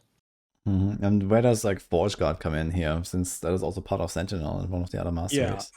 Yeah, definitely. Forge Guard is kind of like left behind. It didn't really get anything new except the two-hand shield now, so you can use two-hander and a shield. Also has a downside, so less damage, less attack speed, no haste. So it's kind of a bad one for like speed, like super speed stuff. But there's good ones like Shield Bash gained like 4 times the damage or something like that with two-handed mace setup. So Event Horizon. Some good ones coming also, like Multi-Strike, we're making that as well. But it's definitely overall a bit like lower tier on the damage and speed, but it's very tanky though. Is there also Maybe like we can talk about. No, Yeah, Bina. like there's one very popular one that people are looking towards too, and it's the Javelin. Javelin, Forge Guard with a shield and a spear. People are excited about it. But you've done quite a bit of testing. Maybe you can talk about like why we don't have the Forge Guard. Yeah. So like I said before, the shield two-hander node, of course, lowers the DPS, no haste. So I actually went Paladin with the Javelin. So it's a two-hand spear build, but no block. So that's actually really uncommon for me to go no block, because I'm a bit of a block enjoyer, of course. But for this build, it just makes a lot of sense. You can gain way more damage. So the Forge Guard would be about half the DPS, depending on the gear, of course, might be even lower, and no haste. Of course, for hardcore, you can go Forge Guard, but like personally, I just enjoy the Paladin way more. It's so fast, such good damage. So Okay, Yeah, so I was gonna say, just to close the Forge Guard topic, is like basically Void Knight is DPS, right? Mhm. Paladin is reliability and tankiness and just quality of life. And Forge Guard, what is Forge Guard? Is what I would ask the devs, right? Because again, I think it lacks that one thing that makes it better than others without having a crazy yeah, downside. okay, but I think mean, it if does you- have its own mastery skills though. Like there are like 4 or 5 that are mastery. unplayable, pretty much. Yeah. So there's actually yeah, none of the Smelter's Forge Wrath, Guards. yeah, those skills are not good. Yeah, we don't. I guess it's use the them minion really. guy. You're right. I guess the minion Yeah, guy. minions, true. Yeah. Let me play a sentinel because that's what I want to do with my warrior minions. Like, I don't know. It just feels like missed opportunity in my opinion. Like, but yeah. So Don't worry, guys. In hopefully 2 years, you're gonna get another Sentinel patch, and then Forge Guard is Mhm. gonna be good. I do have to say, I am very excited for the two-handed plus shield node, and I'm actually thinking about maybe my third character or so. I will make a Forge Guard, because I actually before this patch I've never really played Sentinel at all, so I'm just kind of trying to practice for the race and stuff. And I'll probably make a Heartseeker second, because that was actually what I was really looking forward to for the patch. And yeah, I mean, this two-handed and shield, it sounds really cool. I love that kind of stuff. So even if it's not like the best or so, I hope that we can cook something there. And let's see how that will go. Yeah, I mean the Shield Bash Forge Guard, we can probably agree on the team that it's the most Chica Chat build we have, because it's two-handed massive mace, and then you have a shield that's like horns and whatever going on with that. So it's like you can't really get more Giga Chat than that. So, and it's really good DPS also. Actually, by the way, it permastuns normal Aberrot. So yeah, pretty good. But it's not fast, so that's the downside.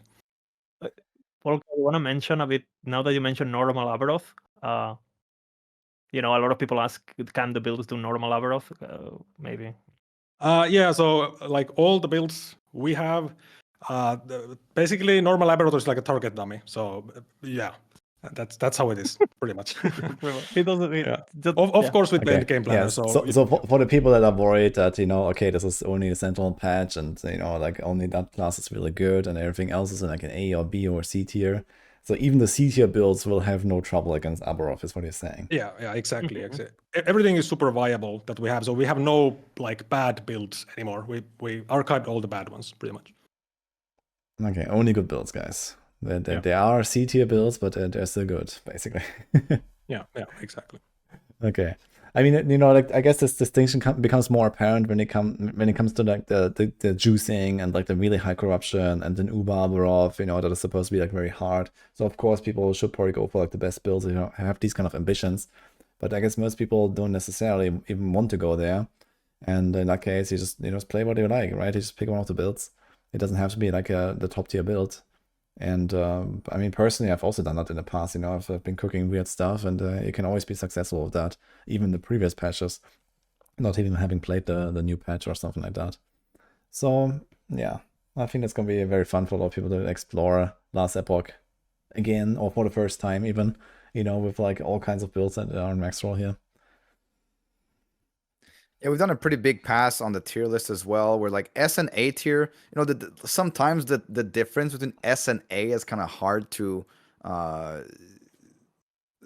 of like delimitate. Okay, this one is A, this one is S. But like the S and A are like excellent build.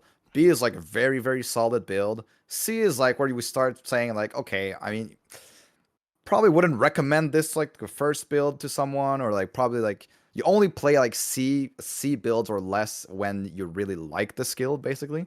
We still have to have some there, but we definitely had a way better way of testing more accurately how builds performed, basically. And this is very hard to do because you know, sometimes you see someone basically posting a 1 minute clip of killing Aberroth in like 10 seconds, and but like, okay, the gear is like absolutely aspirational gear or crazy merchant's gear, or you know, like something that is just out of this world with crazy luck. And then there's someone else doing the same fight, Aberroth fight, in like 30 seconds, but with like day one gear, you know, like with just 1 LP on everything and like nothing crazy. And then people say, oh, this build is so much better. But actually, if the other build had the same level of gear, it would just, you know, blast it even faster. And so, yeah, we spend quite a bit of time just really comparing the same setups and how they perform against each other. And yeah, that is how we were able to really have a good idea of like, okay, this is really clearly better than the other build, comparing with the same exact setups, right? The same level of investment, basically. And we did kind of like the opposite for tankiness, actually. Instead of judging their tankiness from the end game gear, we actually did it with their starting gear. Because again, you know, we also don't want to feel like, again, you can make a marksman very, very tanky, while, you know, you have like full dodge and 5k life and ravenous voids and red rings. But you can't really base that survivability when placing it on a tier list, because sure, and then it's tanky, but it's only tanky then, right? So we also kind of like applied different criteria depending on what made sense, and to prevent people getting baited unintentionally, because the build will get to the tankiness, but we don't want to have especially knowing what our audience is, and that a lot of people are going to be less experienced than us. We wanted to make sure that it's you know, realistic and informative, because that's what the tier list is for, right? no, that's actually very good.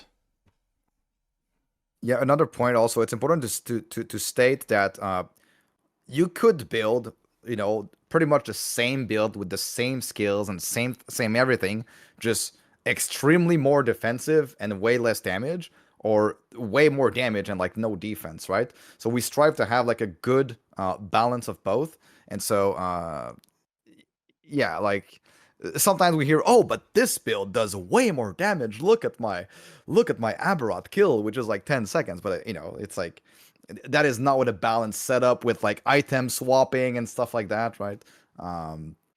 So we do strive to get more of a balanced approach where you will succeed in general in all areas of the end game, whereas you're not just focusing on the one specific bossing setup to showcase a 5-second Aberroth kill, right? Yeah, I also sorry, Volka. yeah, it's like I think the only actual like glass cannon build we have is Ballista, right, Bina? And Yeah. and even Shatterstrike actually is tanky. So I think Lizard spent quite a bit of time optimizing the Shatterstrike. So yeah. Yeah, it's just like about making sure that the builds are reliable and they're good, and especially for what the patch it's gonna challenge you with, right?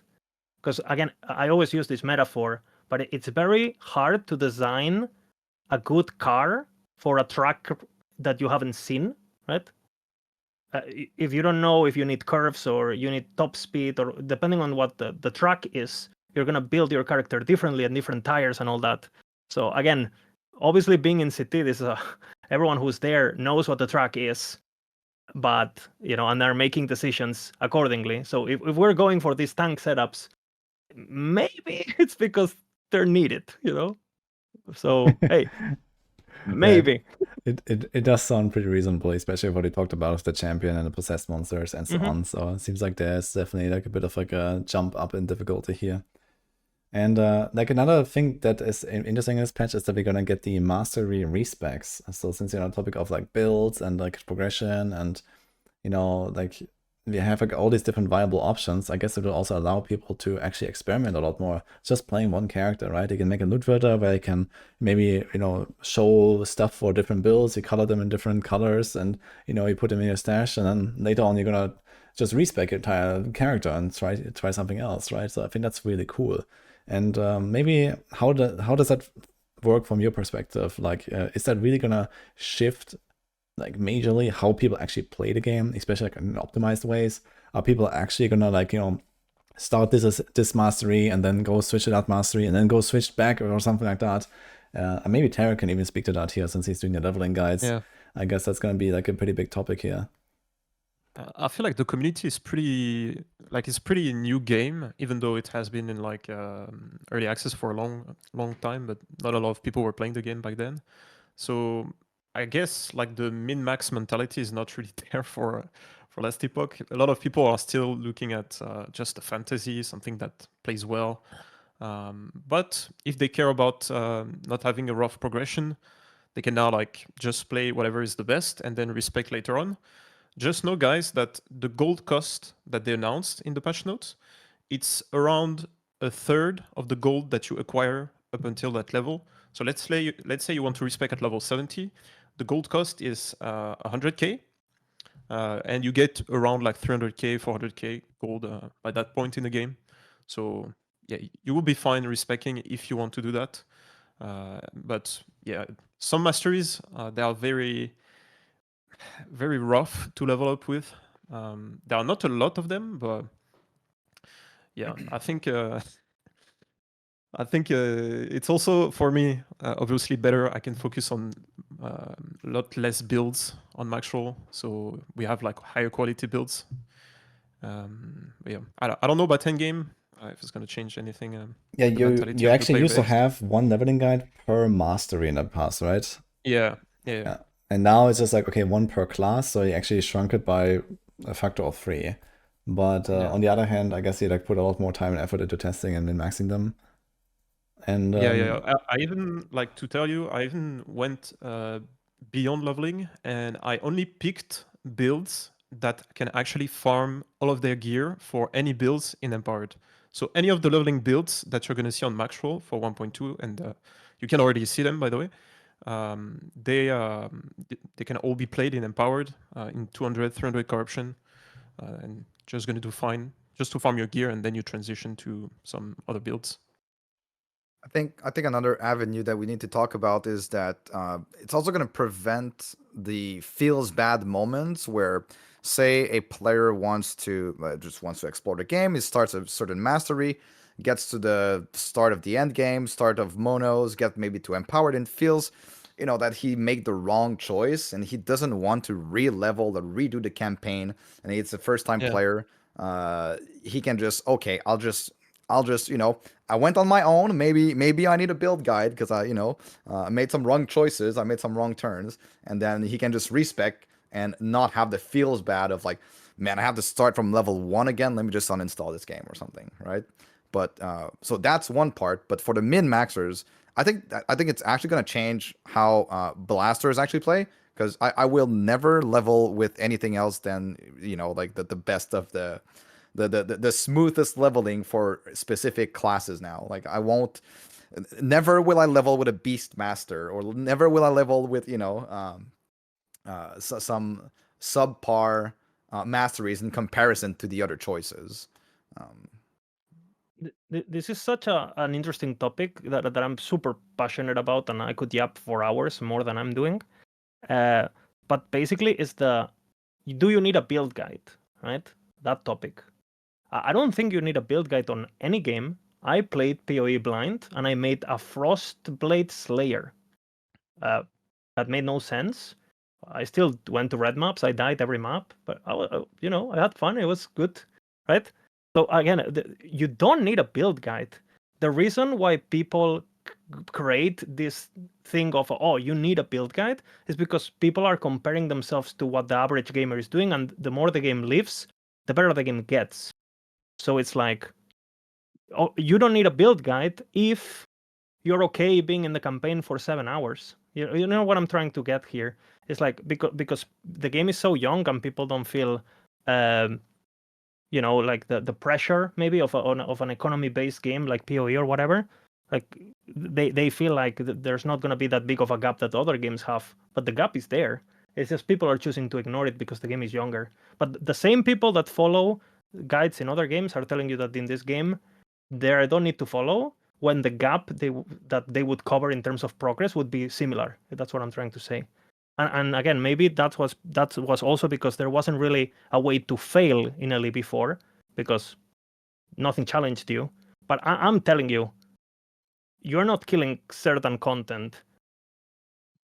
You know what I'm saying? Like, there's gonna be challenges that are gonna put a lot of people in their place, and that they're gonna.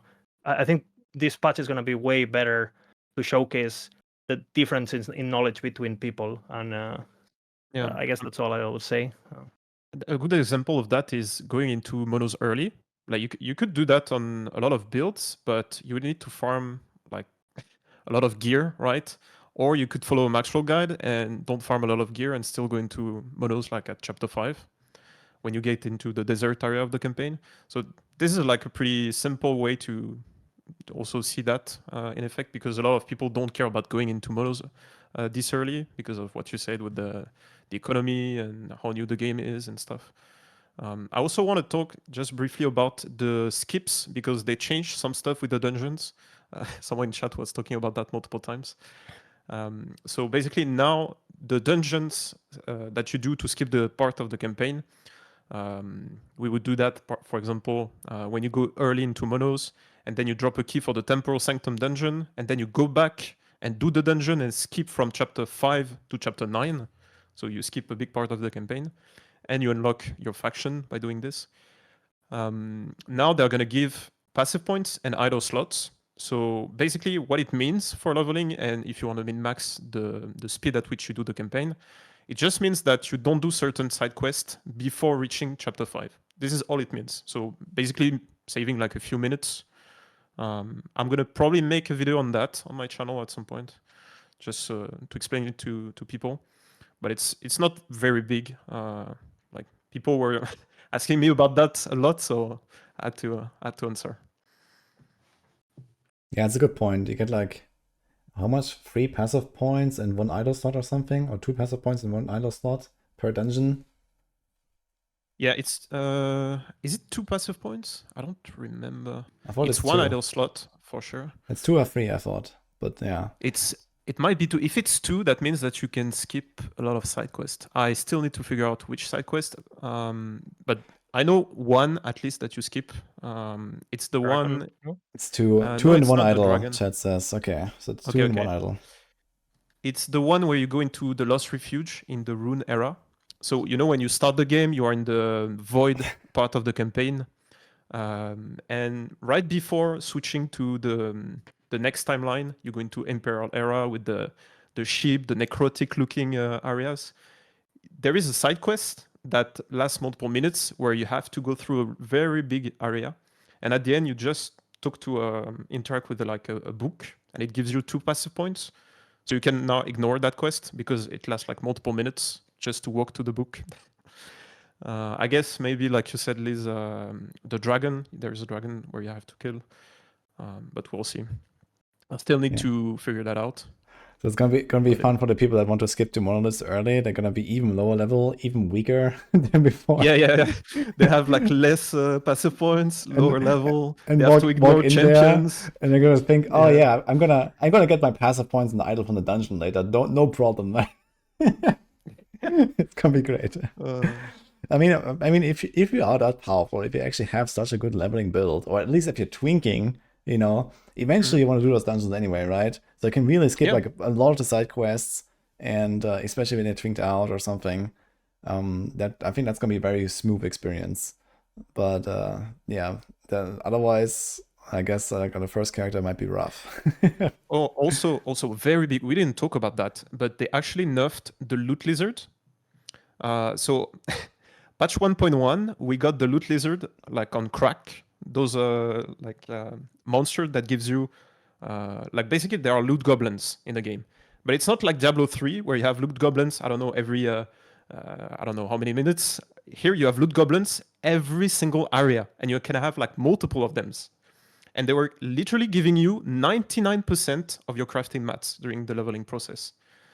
So they nerfed them. So for anyone wondering and testing on 1.1, saying, "Oh, I'm fine. I have so much loot. I can craft whatever I want." We'll see at 1.2. I think it's still going to be really, really good, but just keep in mind that Do it's we have gonna any get nerfed. idea how much they're nerfed? No, I can. Okay. I mean, I can't really tell that. Also, Okay. like it's in the You- Yeah, because I did some definitely characters on as feel well, it. and I but you like, definitely feel it. Yeah. yeah. I think that they were actually introduced in the event, right? They were not in the original Yeah, 1.1. Yeah, so they were in the Uprising event or something like that, and then now they're there and they're like incredible loot. Like I also did like a practice run like some weeks ago, and I saw them for the first time. It was just I just was shaking my head like, what is going on here? Like at some point I decided to just skip these things. Like consequently, I skipped every single one of them because I was like, this cannot stay in the game. Like there's no way. Yeah. And also, And then like you- for example, the Rune of Ascendance. We were talking about runes. The new Rune of Havoc being as rare as Rune of Ascendance. Right now in 1.1, you can literally get I don't know, like 3, 4, 5 Rune of Ascendance just from goblins. I mean, just from lizards. So keep that in mind as well. It's gonna get reduced, Yeah, and but then we still have that- Nemesis. Yeah. that brings another very good point. You kill the loot lizard, it drops so many shards. You click on them, it fills your inventory. You click transfer, you re-click on it, you re-click transfer. That all of that, it. First of all, you won't find as many lizards, that's for sure. But then again, your inventory won't ever get filled by shards ever again, because now they get automatically transferred to the crafting panel. Same with keys, same with Woven Echo, same with everything. Your inventory is gonna be clean. That is, for me, that's the most the most important quality of life update they could ever do. And Yeah. it feels absolutely like 14 out of 10. Okay, it's like amazing. It's amazing. Dude, I even forgot when I was practicing on 1.1. Now I'm forgetting to press the transfer button. I forgot it exists in the game. It's kind Yeah, of crazy. that's why I haven't been streaming in 9 months. Like I can't go back. I'm waiting. Like Yeah. sucky Can't or play the nothing. real game anymore. No way. Oh god. Yeah, it's gonna be quite an adjustment. I guess another big update is also WASD. So what do you guys think about that? Have you been playing around with that? Yeah, it's very, very OP. So it just makes the game much easier. That's pretty much the summary of that. I mean, it's way easier to kite with that. It's just better. It depends on the builds, of course. So like marksman, something like a Nova Hammered in anything with like a range play style, where you want to be Yeah. kiting. It's just massive upgrade. And actually, it's gonna feel good. You will like playing with It's Rust. cheating, basically.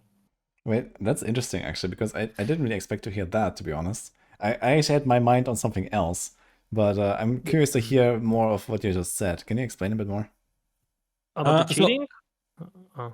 You go. Yeah, Volker, I mean, basically, like all the bosses in the game, all the enemies in the game, they were made with like mouse movement in mind. So with Wast, especially for me, because I'm actually more used to Wast for games.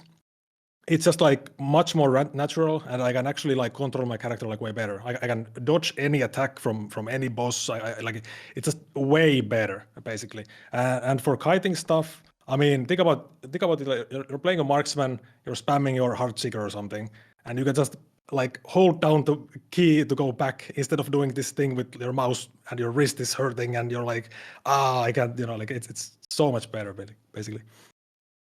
There's gotta- way more than this too, because basically, in order to help the control gamers, they basically added like auto locking and things like that.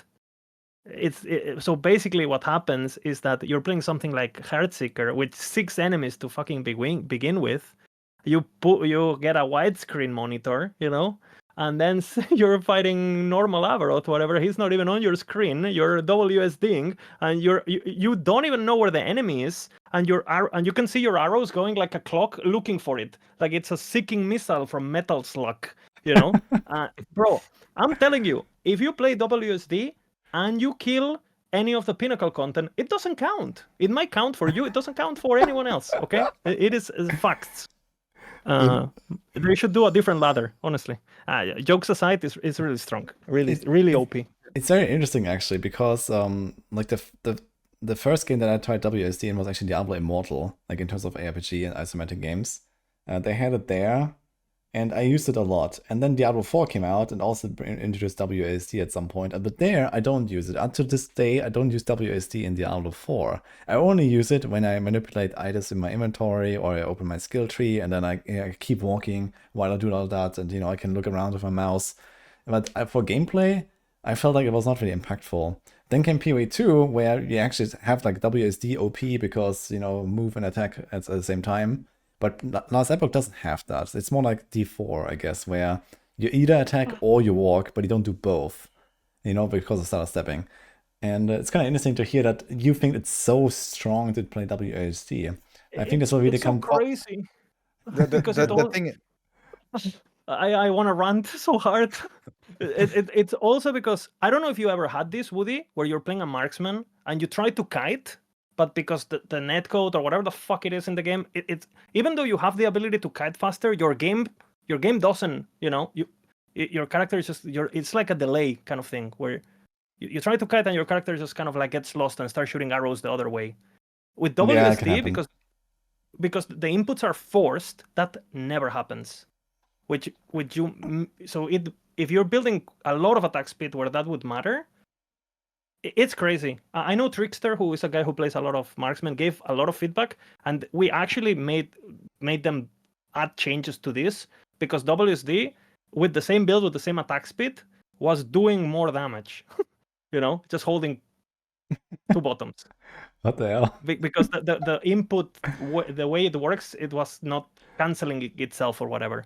I think this is fixed now, but yeah, I'm too old to get used to it, so I'll just complain about it forever, and it'll be my thing. But it's strong. If you're good at it, for sure switch. Yeah, because it lets you completely min-max your kiting. So it automatically stutter steps for you the perfect amount with the perfect timing. Even on melee abilities that basically you hit very, very fast with your melee abilities, now you can stutter step in between each one of these melee use, and then lets you, on very hard fights, you can exactly pinpoint where you want your character and still be attacking at the maximum rate possible. So it just min maxes the skill for you. Like you don't. It's basically you gain player skill if you play WASD basically. Okay, Yeah. it's aimbot, a bro. small step, guys, but it's a small step towards getting good, I guess. So that's... Yeah, I want to temper expectation a bit. I want to do devil's advocate here because I'm not going to do WASD a lot personally. I'm going to use it in very specific situation, different builds, etc. But also keep in mind the game is not designed with WASD in mind in terms of area design. So a lot of the time you'll be using WASD and you will hit a wall, basically. So like in some areas, I would say it's good, but in some others, if it's like a pass that goes right, left, like it's not as optimal. Yeah, I mean when we say it's OP, we definitely think about something like a scenario where it actually matters, like where you actually need to kite abilities and stuff like that. So if you just do maps, I mean, maybe click to move can actually feel better. Depends on the player, of course. Mm-hmm. But yeah. Mm-hmm. Very interesting, actually. So how is that with the dodge roll when you do a WSD? Does it go towards a cursor or does it go in the direction you are WSDing? Yeah, there's the different settings for it. So you can either have it go to the cursor or follow the movement of the bust. So yeah. Okay, that's kind of interesting. Yeah, and there's also an option for on what is it, on very short distances you can set it to something, and on longer distances on something else. So if you just want to use let's say your dodge roll on the direction that you are WASDing, but you want your long traversal skill to go on your mouse, you can do that as well. Yeah, that's actually very cool. Yeah, I mean, WSD, like a traversal skill, like when I think about like a teleport or a shift or something, like it seems kind of weird that this would go in the same direction as well, because then it's just kind of like really random, I feel. But that's a good option. And how is that with like crafting while running? Can you do that? Can you open the forge and keep walking and stuff? You can. You can do whatever you want with the UI. Yeah, okay, so that is actually like a really OP thing here, I guess. Like if it actually always keeps going in the background, you open your skill tree, you click your thing, you open your passive tree, you keep walking, you know, like in the campaign and stuff. Like this is exactly the stuff that I just referred to as earlier with Diablo 4, what I do a lot there. And otherwise I don't use WSD. I will see if I will actually just get used to it. Maybe I will. Maybe it's just that good and I was gonna like do WSD with all the PoE2 practice and stuff. And I think you can even set it up to get the best of both worlds, where you can, because they're not, the mouse still works while you're at WSD. So I'm pretty sure there are some people who are basically setting a gamepad, so they do the movement with one of their hands into the, like a controller, and they're clicking with a mouse. Yeah. Again, my brain is I'm monkey, right? Like I can't do the I can't, right? So, but some people will. So yeah. How it works is the latest input is registered. So if you press D and you click, your character is going to go where you clicked. But if you clicked and then you press D, your character is going to go on the right. That's how it works. There's one big downside though, is that you cannot rebind your left click to, like, your left click will still move you, right? No, you can rebind that, but you... Can you? Oh, you can't put an ability, no? The interact key and the move key are bind together. You cannot separate interact and move. That's the problem. So you can put the left click on something else. You can put it on right click to move on right click and interact on right click. But you cannot separate interact and move. Yeah, very, very interesting changes of least to WSD. It's kind of interesting to see like how RPGs has just kind of like evolved into this whole like WASD, you know, like every game has it now kind of, you know, all of a sudden, you know, in the last 2 years basically or so.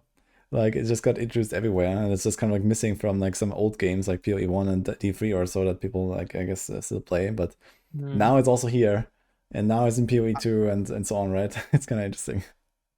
I mean, I feel like there's like there was this big rise in MMOs at some like for the longest time, and now MMOs kind of plateaued a little bit, I feel, and then it kind of going down, and then people are moving to ARPGs, and ARPGs are rising with PoE2, Diablo 4, Last Epoch, and then all of these players, they're used to WASD in World of Warcraft or something, and they're just like putting pressure on the devs, like, hey, we want WASD, and it kind of worked.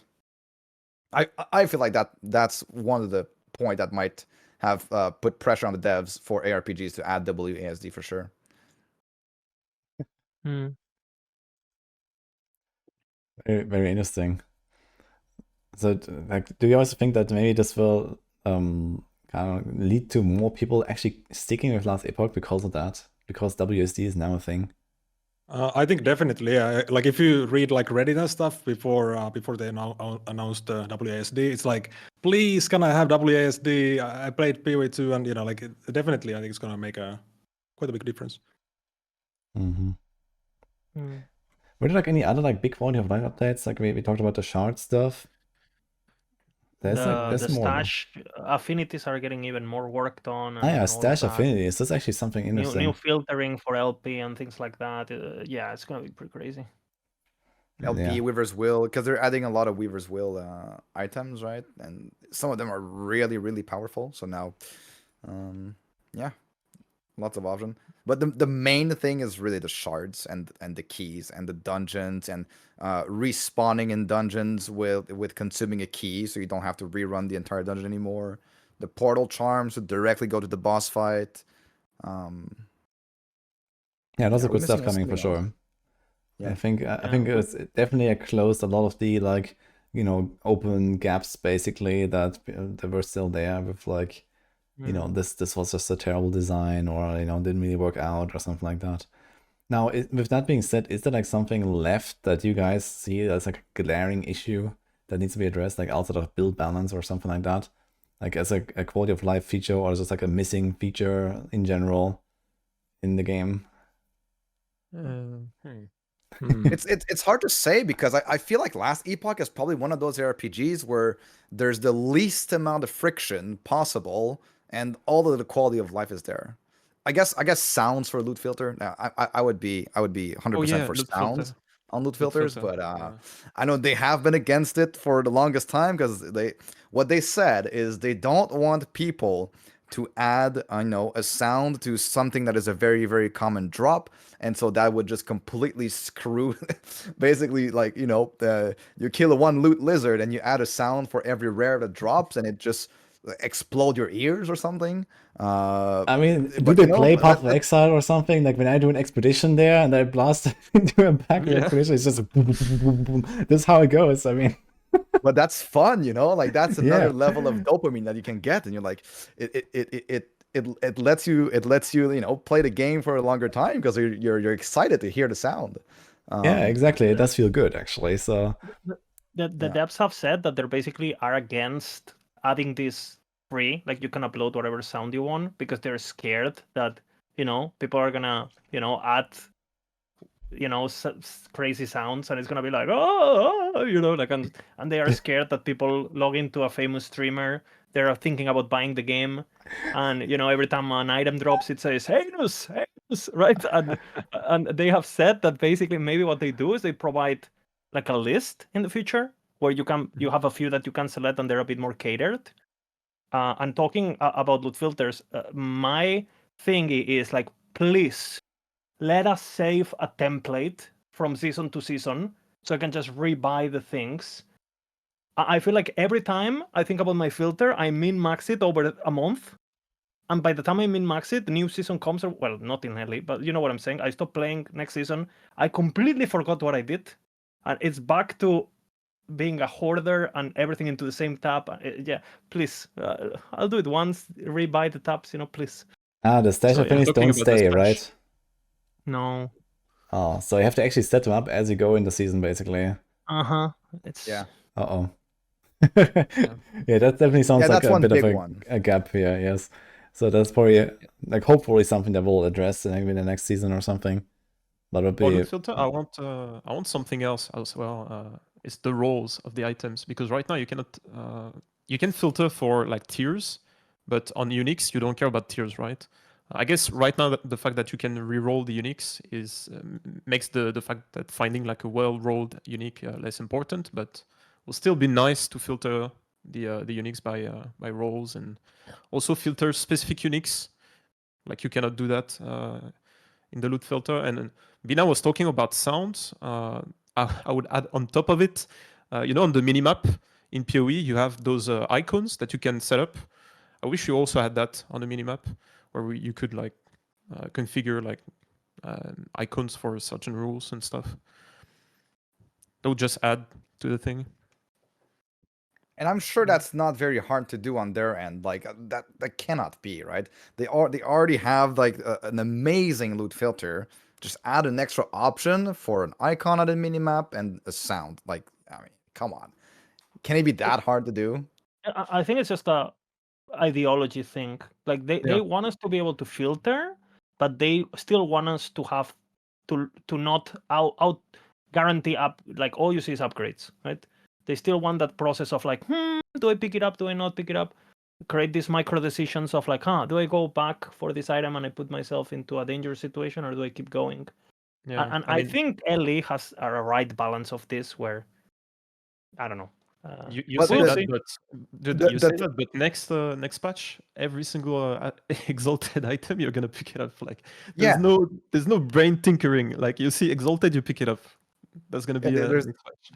Hey. That's already fixed by the runes that they're adding and stuff like that. And like you will still want to see a wide variety of items. So like it's completely safe to implement. Trust me, EHG. Okay, trust me.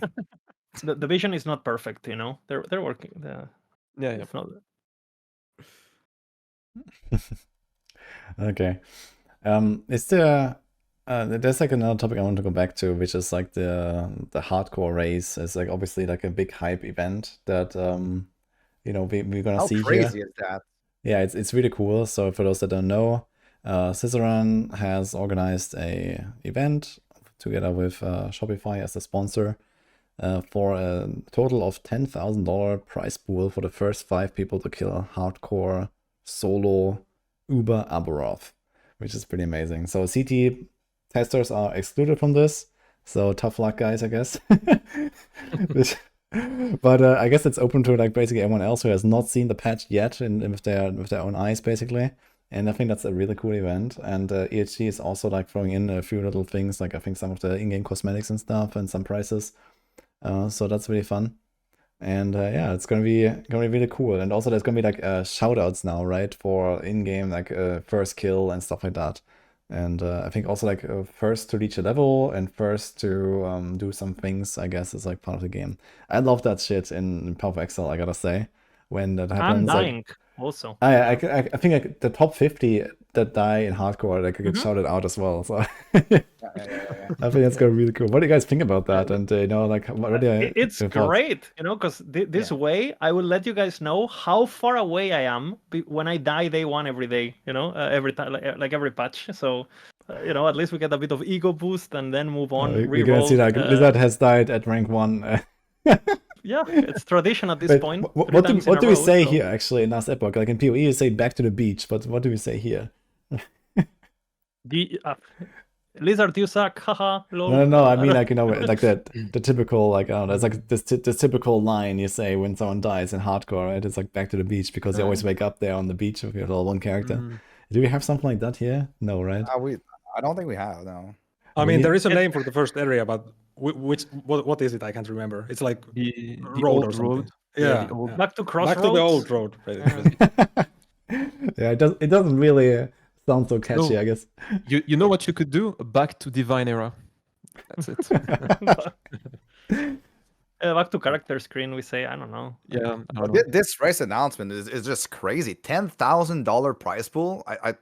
I don't know.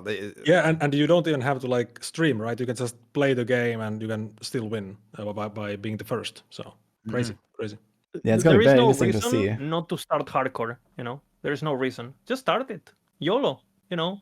Create community, be part of it. It's hype, you know?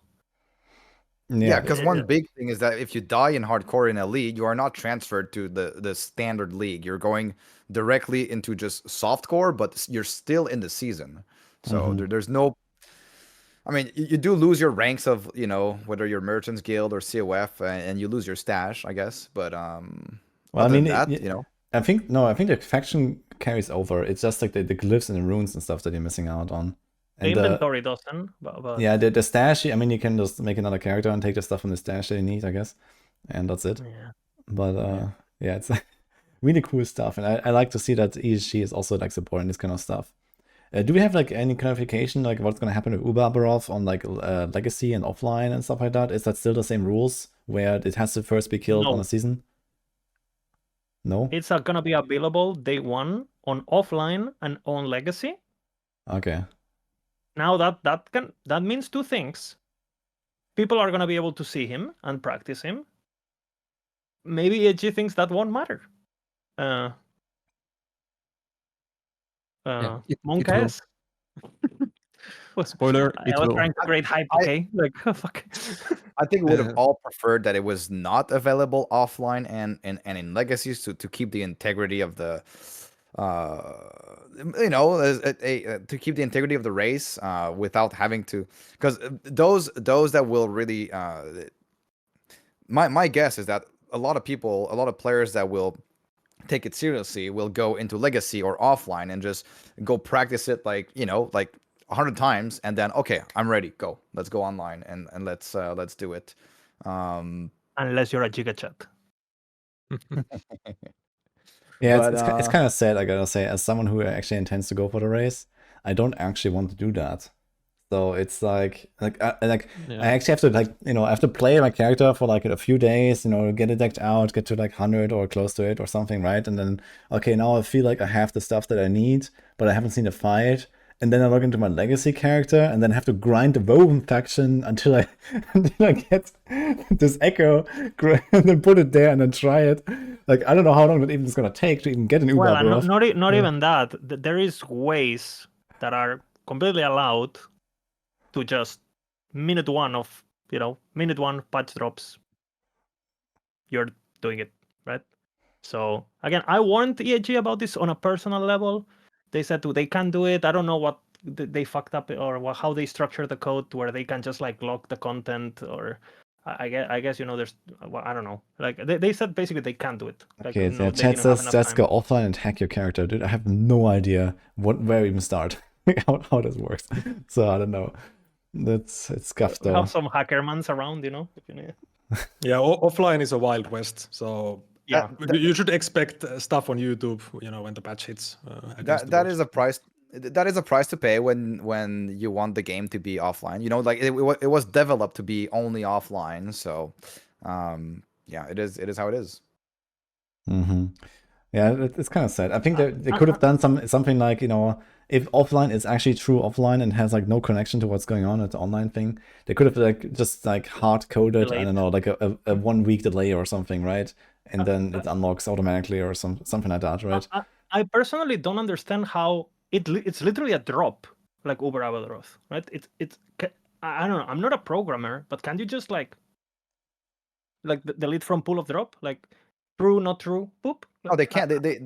They can. It's just that I think what they were saying, the reason why was they were saying that you can already practice Aberoth regular, so they're not like they didn't feel like it was necessary to like. Who said that? Because he definitely hasn't fought it.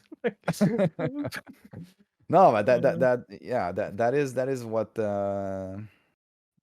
what they said. They said that you can already practice Aberoth, so they will not be doing it for this Uber version of Aberoth, because you can already access the fight, so it wouldn't be. Okay, maybe if the fight is largely the same, but it's just harder and like higher numbers, and like he does damage a lot more and all that. I guess it's not so important, but I don't know. Like it sounds like there will probably be more mechanics, and probably like one shots you have to dodge and whatnot. And if there's actually new stuff going on, or even like a new phase going on, or something like that we have not seen in a normal fight, then I think it's definitely going to be sad to see that it's going to be spoiled, they like minute one basically from people on offline.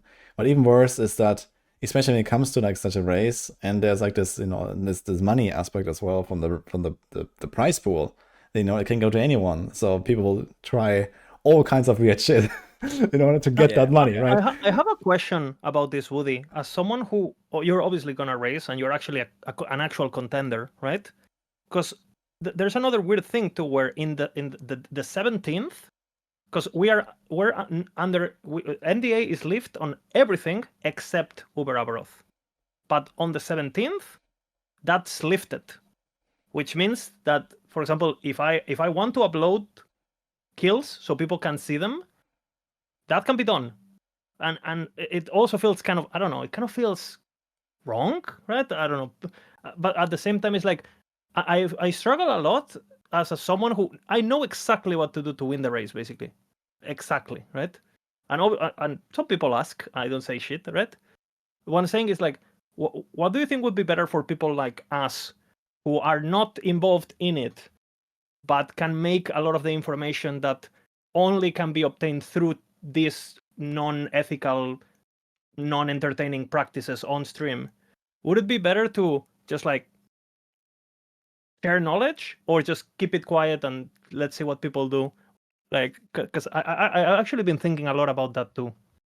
Well, when I think back about the Diablo 4 launch, where I got the world first level 100 hardcore solo, I did not get the overall world first, the 100, because I lost to one group, where group play was obviously much more potent and much faster. And I was like I think the 5th player or something, there was like one foreman team and then it was me basically. And that foreman team was like Sis, Karn, and I don't know, two other PoE blasters basically, who I exactly told in advance what to do.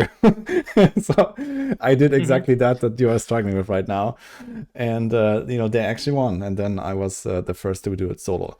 And I don't see such a problem with like the information sharing as long as it's like in the allowed parameters, basically. So if EHG says, okay, everything is under NDA until the 17th, and then until 17th you can do anything you want, I don't see the problem with like uploading the Avarov fight. If you don't do it, there will be like 10 other people that upload it anyway. Yeah, that's what I'm thinking, right? It's like, would it be, as a public figure, would it be better to share it, or even if it's an unlisted?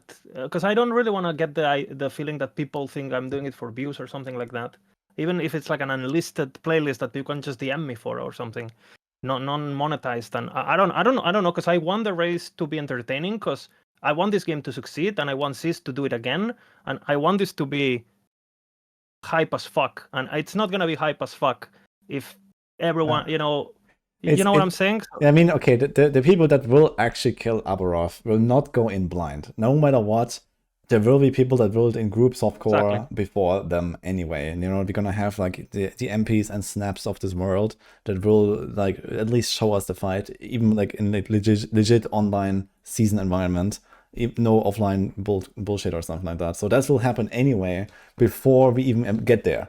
So realistically, like also like last time when I did like the world first Uber Avarov attempt, for example, like I watched the fight first from someone because I didn't know anything about the fight, right?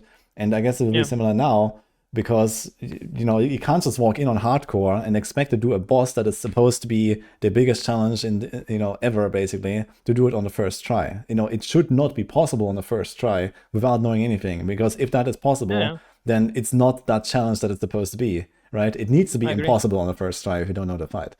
So it's fine that there is information available for the racers, and that there is like strategies available, and that they can see the fight. I think this is all fair in games, and this is just how it works. And it still comes down to you going in there and executing the fight, and not dying on the way there. So there's still like a whole journey of like you have to grind 50 hours, 60, 80 hours, whatever, to even get ready. And then you have to go in and execute a fight, potentially on your first try, but at least you know what's going on. So yeah, I think that's more important, like it's fine to share the info, and people still have to do it. I guess I'm gonna ask this. Someone said that in the comments, and I guess that's a good. I've talked with this about the race. I've been consulting a bit, like just asking me, hey, how long you think it's gonna take, kind of situation, right? Not more than that. He doesn't know anything else. But yeah, maybe I should just like ask. But it's nice to have the takes of many other people and content creators as well on this, because you don't really want to do something. You want to be careful with these things, I guess. Like these things are kind of like sensible subjects, and it's like yeah, I think in the end it comes down to I think in the end it comes down to like EHD just changing their policy here a little bit. Like I think like the way that they're handling this is just like not the best. If they had disallowed, or like if they had put in some kind of like way to not cheat it in offline mode, and not have it in legacy and whatever, right? And that's like some kind of delay until someone does it in season, at least in softcore, but I think even better in hardcore. That would actually like really put like some cool perspective on this race. And it's still gonna be a cool race, but it's like a bit diminished because of the policy. So maybe in the future, when they make like another similar level Uber fight or something like that, maybe they will reconsider this. And I guess there's plenty of opportunity to try to convince them. But for now, this is what it is. And the race is still a race. As a rule, they should always do that. It shouldn't even be a conversation. Like again, like if you want to play offline only, if you're someone who's a casual and whatever, like it won't affect you anyway, right? Create some hype. Again, these things don't take that long anyway, right? And again, then just release it. Yeah, I think if they want to like bring the content to both legacy and offline as well as seasonal on every patch, instead of doing it with like PoE, which will introduce the league mechanic to the league and then bring it to the standard environment afterward. Like just like instead of doing it all at the same time, they should standardize. Okay, maybe they don't want to take the entire season to do so, but maybe every season, at least the first week or something like this, it's off limits to offline and legacy, and then after the first week, okay, these environments have access to the new content.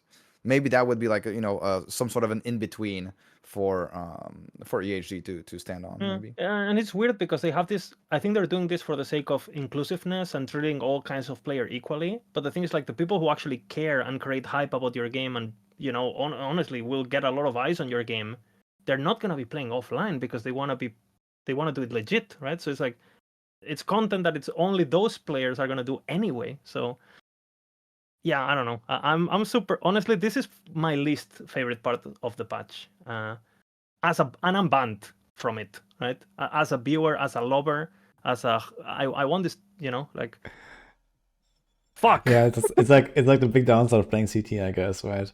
So, Yeah. I tell you, even if there was no prize pool, right? Even if there was like no prize pool, it's just like this, like, okay, this guy played CT for like 1,000 hours. Okay, he won. It's like, Yeah, people are expecting you to perform well because you're in City, It's even more pressure. It's the funny, pressure. actually, Woody, because on the first Aberoth, I actually didn't test it because they had Aberoth on a separate testing group that we weren't part of, actually.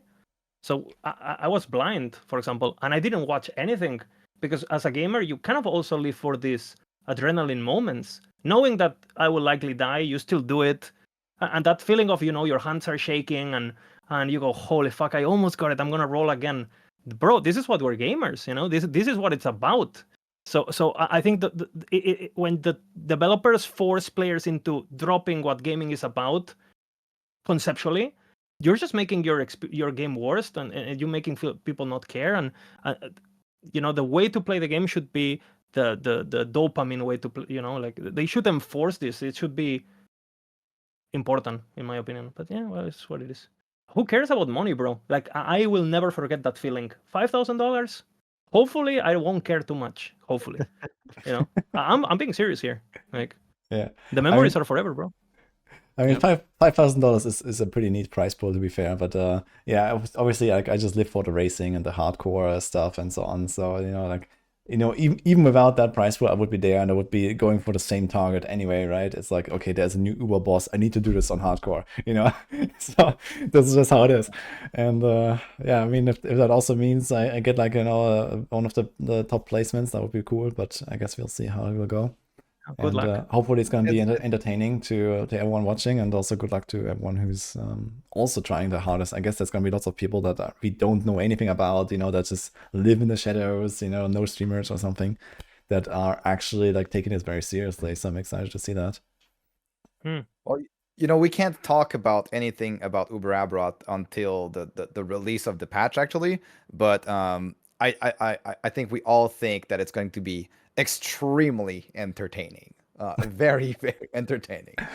I remember that meme that they posted on Twitter from the Last Epoch account, from the original Aberoth release, and the girl with the burning house in the background. It is this meme template, and then it said like the Aberoth and the hardcore ladder, is burning. Yeah. That was good. Woody, how we're obviously not gonna say anything. How much harder you expect, and do you want both Uber Aberoth to be over the normal Aberoth?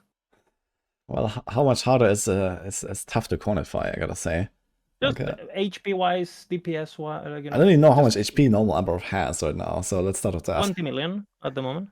20 million, okay. I mean, I can relate it to my characters that I have played in the past, which okay, I tried on the Falconer and I did it on the Avalanche Shaman, and both of them were like kind of like 50-hour-ish SSF characters, basically, nothing really crazy, and they were like kind of long fights. They were like multiple minutes, like 3 to 5 minutes or something, which I think is a really good length for such a fight. And yeah, okay, we have like lots more DPS now. We're talking about builds like everything on maxroll is supposed to be minimum 3 million DPS. even the trash builds basically. So when I think about that, we will kill Aberov in like 5 seconds or something, minimum. Keep in mind, the DPS is on the without the DR, so it's on the raw DPS. Because then, Okay. depending on the area level, so 3 million DPS, you're actually doing 300k, around 300k damage per second to a real enemy at level 100 areas, because there's like Okay. 85% damage reduction. I was right? wondering why the numbers are so large, but okay, it makes more sense now. Yes. Either way, I mean, if you're talking about, okay, Aberov has like 20 million life right now, and we're gonna be much stronger, and we're gonna play a stronger build, and there's, lots of new crafting and whatever. I would imagine that the HP is probably gonna be at least times 10. Probably way more than that, actually. It's probably like times 100. It's probably like in the billions, if I had to guess, because of how they're trying to like balance around like the OP builds and stuff. If there's actually builds that do like dozens of millions, okay, scaled down to maybe single-digit millions. Yeah. Okay, it's definitely a few 100 million, I would expect. So, I don't know exactly. Maybe like 500 million. It's like my guess, yeah, in terms of like just HP. It's definitely gonna be a longer fight, even on a very strong build, I imagine. And I don't know, in terms of damage, I guess there's like a lot more mechanics that will just hurt a lot more, to the point where you might get one shot. I could imagine, for example, like, stuff that you previously could kind of tank, but it was like maybe doing a bit of attrition, like maybe had to use a potion or whatever. Like the triple slam, where he slams like this triangle shape in like 3 different directions. I could imagine this might be stuff you have to dodge now. So that's like kind of my expectation, at least. Yeah. We'll see, I guess. Cool. You're saying Cool, you're yeah. not gonna try eating the pizza if he does the pizza slams. Yeah, it sounds like this might be a bit rough. Yes. Mhm. It's gonna be sick, man. It's gonna be sick. I can't wait. I'm literally like watching every stream in multi-camera, like I'm a fucking zoomer watching TikTok. It's gonna be great. Can't wait. That's gonna be entertaining for sure. Yeah. I can't wait. Yeah. We should actually cast it. Maybe we should cast it at some point when it gets to the point where it's close to the end, where people are gonna start attempting it. Well, how can you cast while you're playing? We need to blast. So I don't know. I mean, the thing is that, okay, you might want to be like, not, like high on the level ladder or something, or like, is there like actually like an in-game ladder for the boss kill? No, right? There's no such thing. It's just like the shout out for the first one and so on. So maybe one of you guys will just kill him, but you're like ineligible for the prize, and then you're like kind of chilling, right? So then you have your time to do that. It would be very cool though, I think, like, especially when it comes to like day 3, day 4 or something, when probably like a lot of people kind of slowly get ready with their stuff, and there will probably be a little bit like tension, when we actually realize, okay, then, we see on the in-game ladder who's what level. We can kind of expect, okay, they are this far in their progression towards being ready for Aberov or something, right? And also you can see some of the streams. So you're gonna see like Karn and me and whatever, some other blasters out there, I guess, that will also prepare. And that's going to be like one day where a lot of people will just go in and do it, right? So So if you get there first, are you entering then or no? Well, I mean, getting there doesn't seem like to be the big problem. It's like 500 corruption. Okay, I mean, it's considerable, but it's like, it sounds like you need to be way above 500 corruption in terms of what he can do in order to have a chance at this fight, even if you're good. And in that case, I guess just getting there, you don't just go in. So unless I learn something from the videos or something that makes me feel confident about it, then we'll see. Yeah, I might have to stall. Yeah, I think stalling is going to be a big part of the plan. Actually, we'll see. Some YouTube videos, get the playlist ready. Yeah, I mean, you do the strat where it's just like, okay, I have these 1 LP items. Wait, guys, I need to get 1 more LP. Okay, maybe 1 more LP. And then just a bit of stalling. Classic. I mean, it depends. Like, because you always have to like consider, like, okay, what are the options? Like, how likely are you to get the next upgrade versus how much will that upgrade do, right? Like, for example, there might be certain breakpoints. Like, if you're talking about a paladin, then it will be like, the 100% block breakpoint, for example, right? Like, if I don't have that, I'm not going to go in, period, right? Yeah. So this is like one of those things. If I have 100% block and I have like all the other stuff, and then, okay, I could boost my armor by 300 more, like, okay, who cares, right? So there's like certain things that you need to have, I guess. and certain things where it's like, okay, like maybe I grind it out like another 10 hours and then try it, and then I'm gonna be like 5% stronger or whatever. Yeah. But maybe it doesn't matter, right? So I guess that comes down to like making a judgment call in the moment. But yeah, I A will just try. judgment A call. judgment call. Yeah. Mm. Exactly. The judge. Oh man, that's gonna be very exciting. The thing is, like, also like with all this respecking of like different masteries now and different builds, I think it's gonna be like such a mess during this race, because like, logging into Sentinel, I have to learn how to level it, and then I have to probably play something like Warpath to like actually gear up, and then I have to like eventually switch to Judgment to push the corruption, and then get familiar with the build, and then do the Abaroth fight. It sounds like such a Yeah. struggle. It's one of those things to where like, does speed really matter if you can't get to the end? Like how much people are gonna value speed and looking. Again, there's been a lot of buzz with Karn and other streamers like doing this like Harbinger runs and these things. Bro, I've never done a Harbinger in that order in my life. Cause why do I want level 10 Harbinger? Or what, like what I'm saying? Like I'm farming my blessings. I'm chilling. I'm doing. I do have to say, it's actually a really cool format. Like an Abaroth race. Yeah, no, Just an format Abaroth is race, cool, but it's very cool. Yeah. Like this could even be like something for like, some kind of mid-season, kind of community events or something. You just do like a fresh start, a count found, or a solo character found, fresh start. You give like some kind of like rule or like, character we are naming rule. developing the ability to track normal Abaroth and Uber Abaroth kills on the maxroll ladder, and the idea is to keep the patch alive once EHG drains or bolts of content, for another whatever months it is. So that's the plan. Mm-hmm. That sounds very cool as well. Yeah. But in terms of like, like actually kind of like community events or something, if you're like guys are doing this, I'm not sure if you have been doing this actually in the past. It's just like, 1 month in, like, hey, we do like a little race or something. I think this can really help to like kind of bring people back or revitalize it, even without a prize pool or so, right? Just for fun.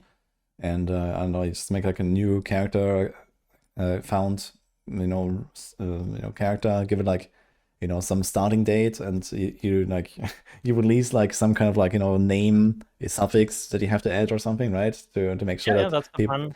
Adding attack, and the idea is also to try to maybe force things that otherwise wouldn't happen. Things like, hey, no one's played Spellblade race. Let's see what happens. Let's see what people cook. Like things like that. We used to do this all the time in the past before the release with Vision GL, who is not here today, but he's also part of the maxroll team. Like he used to do like these weekend races where you would set a certain set of rules. Maybe there's like certain OP items that are banned or something like this. And then you would push arena, and it would be after the was something like 3 or 4 days. Whoever pushed the highest arena won, and it was actually EHG actually were giving some reward points for cosmetics and stuff like that. It was really cool. It was like really a good gathering for the community, and it just need to figure out what kind of community events we can do in the future to kind of like bring this back into LE. Mm-hmm. Do you guys know if there's any plans to introduce something like the private leagues that we have in PoE? Is that like a thing? I wish. Have you ever discussed this, for example, with the devs or something? Yes. Yeah, we did, but a while ago, and honestly, it hasn't been discussed since like maybe 2 years.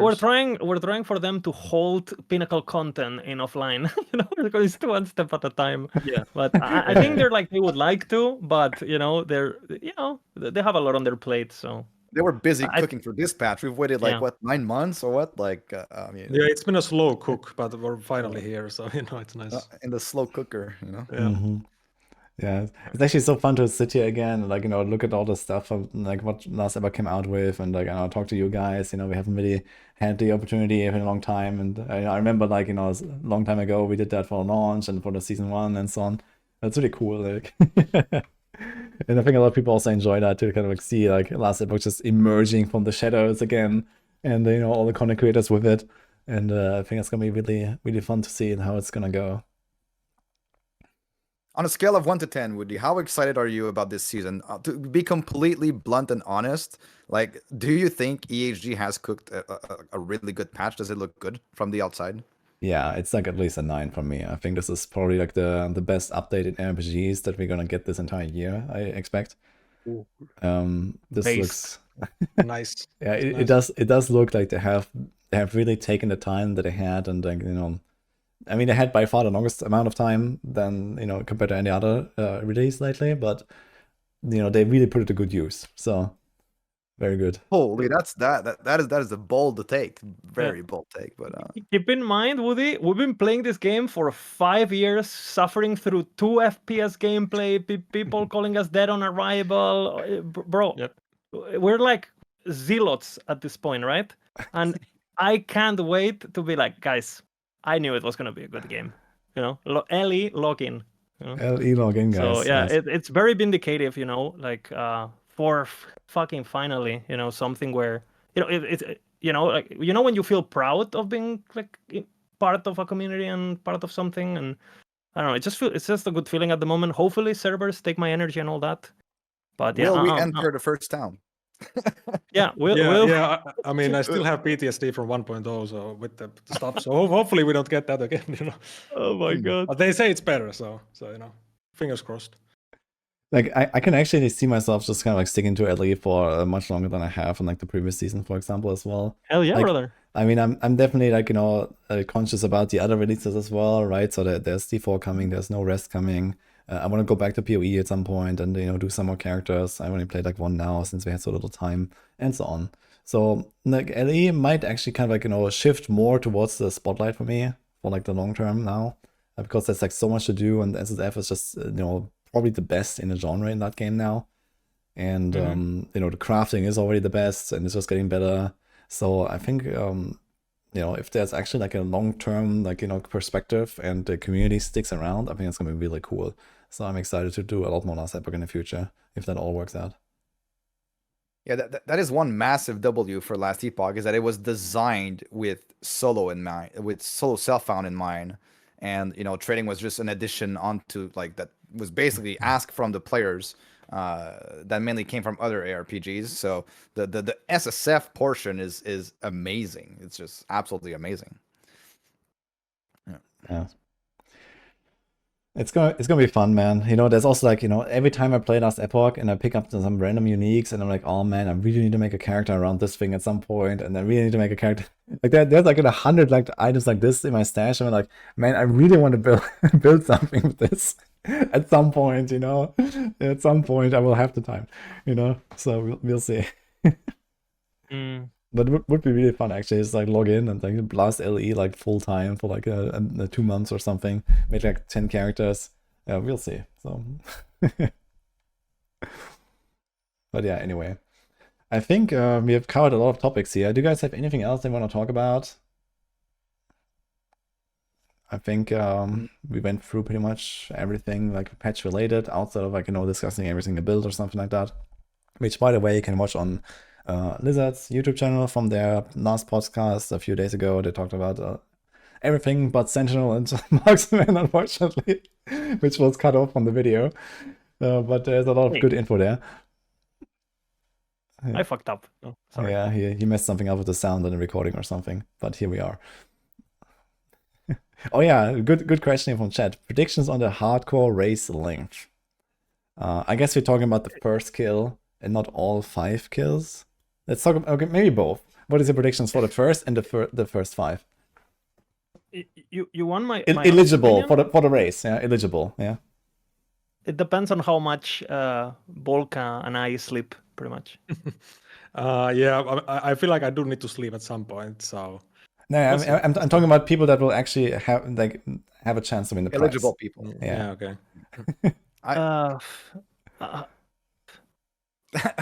From my take is like from 1 week to a month, let's say. Yeah, it's like can we even say, because it's NDAs? I don't know. I feel like like we're not revealing anything about the actual. Again, yeah, you're talking about the fight. How long? You can definitely say this. It's not NDA. The thing is, like, just without talking about the fight itself, right? The game is very young. Like I said, people are really bad. Again, my first Aberoth was, I felt like it was challenging as fuck. I died, all that, right?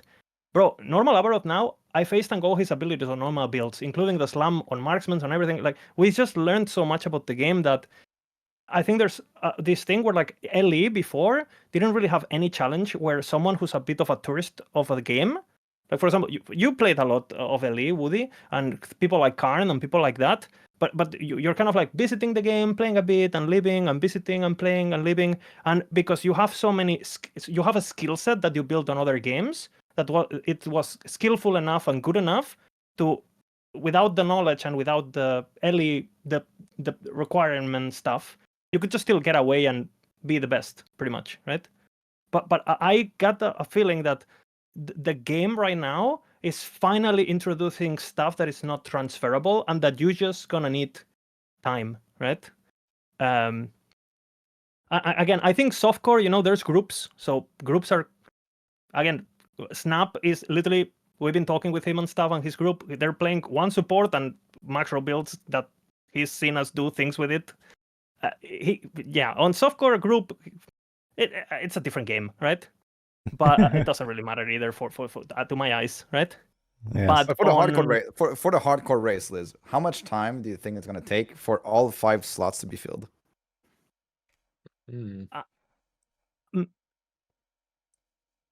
I think we're talking like weeks for like all the slots. I don't know. Holy shit, yeah. dude. I'm gonna. Yeah, I can't. I can't. If I speak, I'm in big Hardcore, trouble. right? It's hardcore. If you die, you have to go like. It's Yeah, hardcore. but we maybe- have offline, bro. We have offline. That's the thing. Like, Yeah, that's you can true, though. practice. That's true, though. It's Yeah. hardcore. It's not Like the same. you could literally progress your hardcore character, then copy it in offline on softcore, and just test and see how much damage you're taking from the boss. Like, and Let's just say something. If there was an offline testing and we didn't have guides, I don't think it's happening. The entire season. Yes. Oh, okay. What? That sounds very fun. All right. That's But very the good exciting. thing is we have guides, Being 3 days, guys. 3 immediately days, hopping on the guys. advertising, like, Three, oh, 3 days, guys. 3 days. I mean, people are very skillful. I'm sure there's some Michael Jordan of, that no one knows who they are, and that they're super. For sure, someone's gonna surprise us, and a legend is gonna be born. But jokes aside, I do think it's gonna be an incredible achievement, like incredible achievement. Yeah. yeah, even if you practice offline and stuff. Regardless of you'll- time, honestly, it's like time won't even matter. I feel.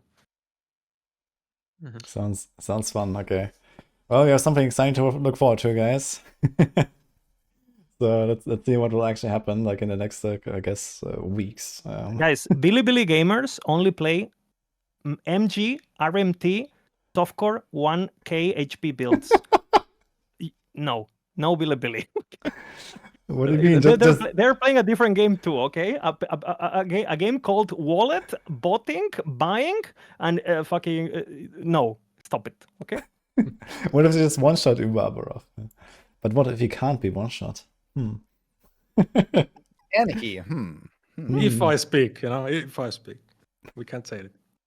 Okay, Woody, do you think he is one-shottable by the highest DPS in the game? No. I think that this is something that I've probably thought about.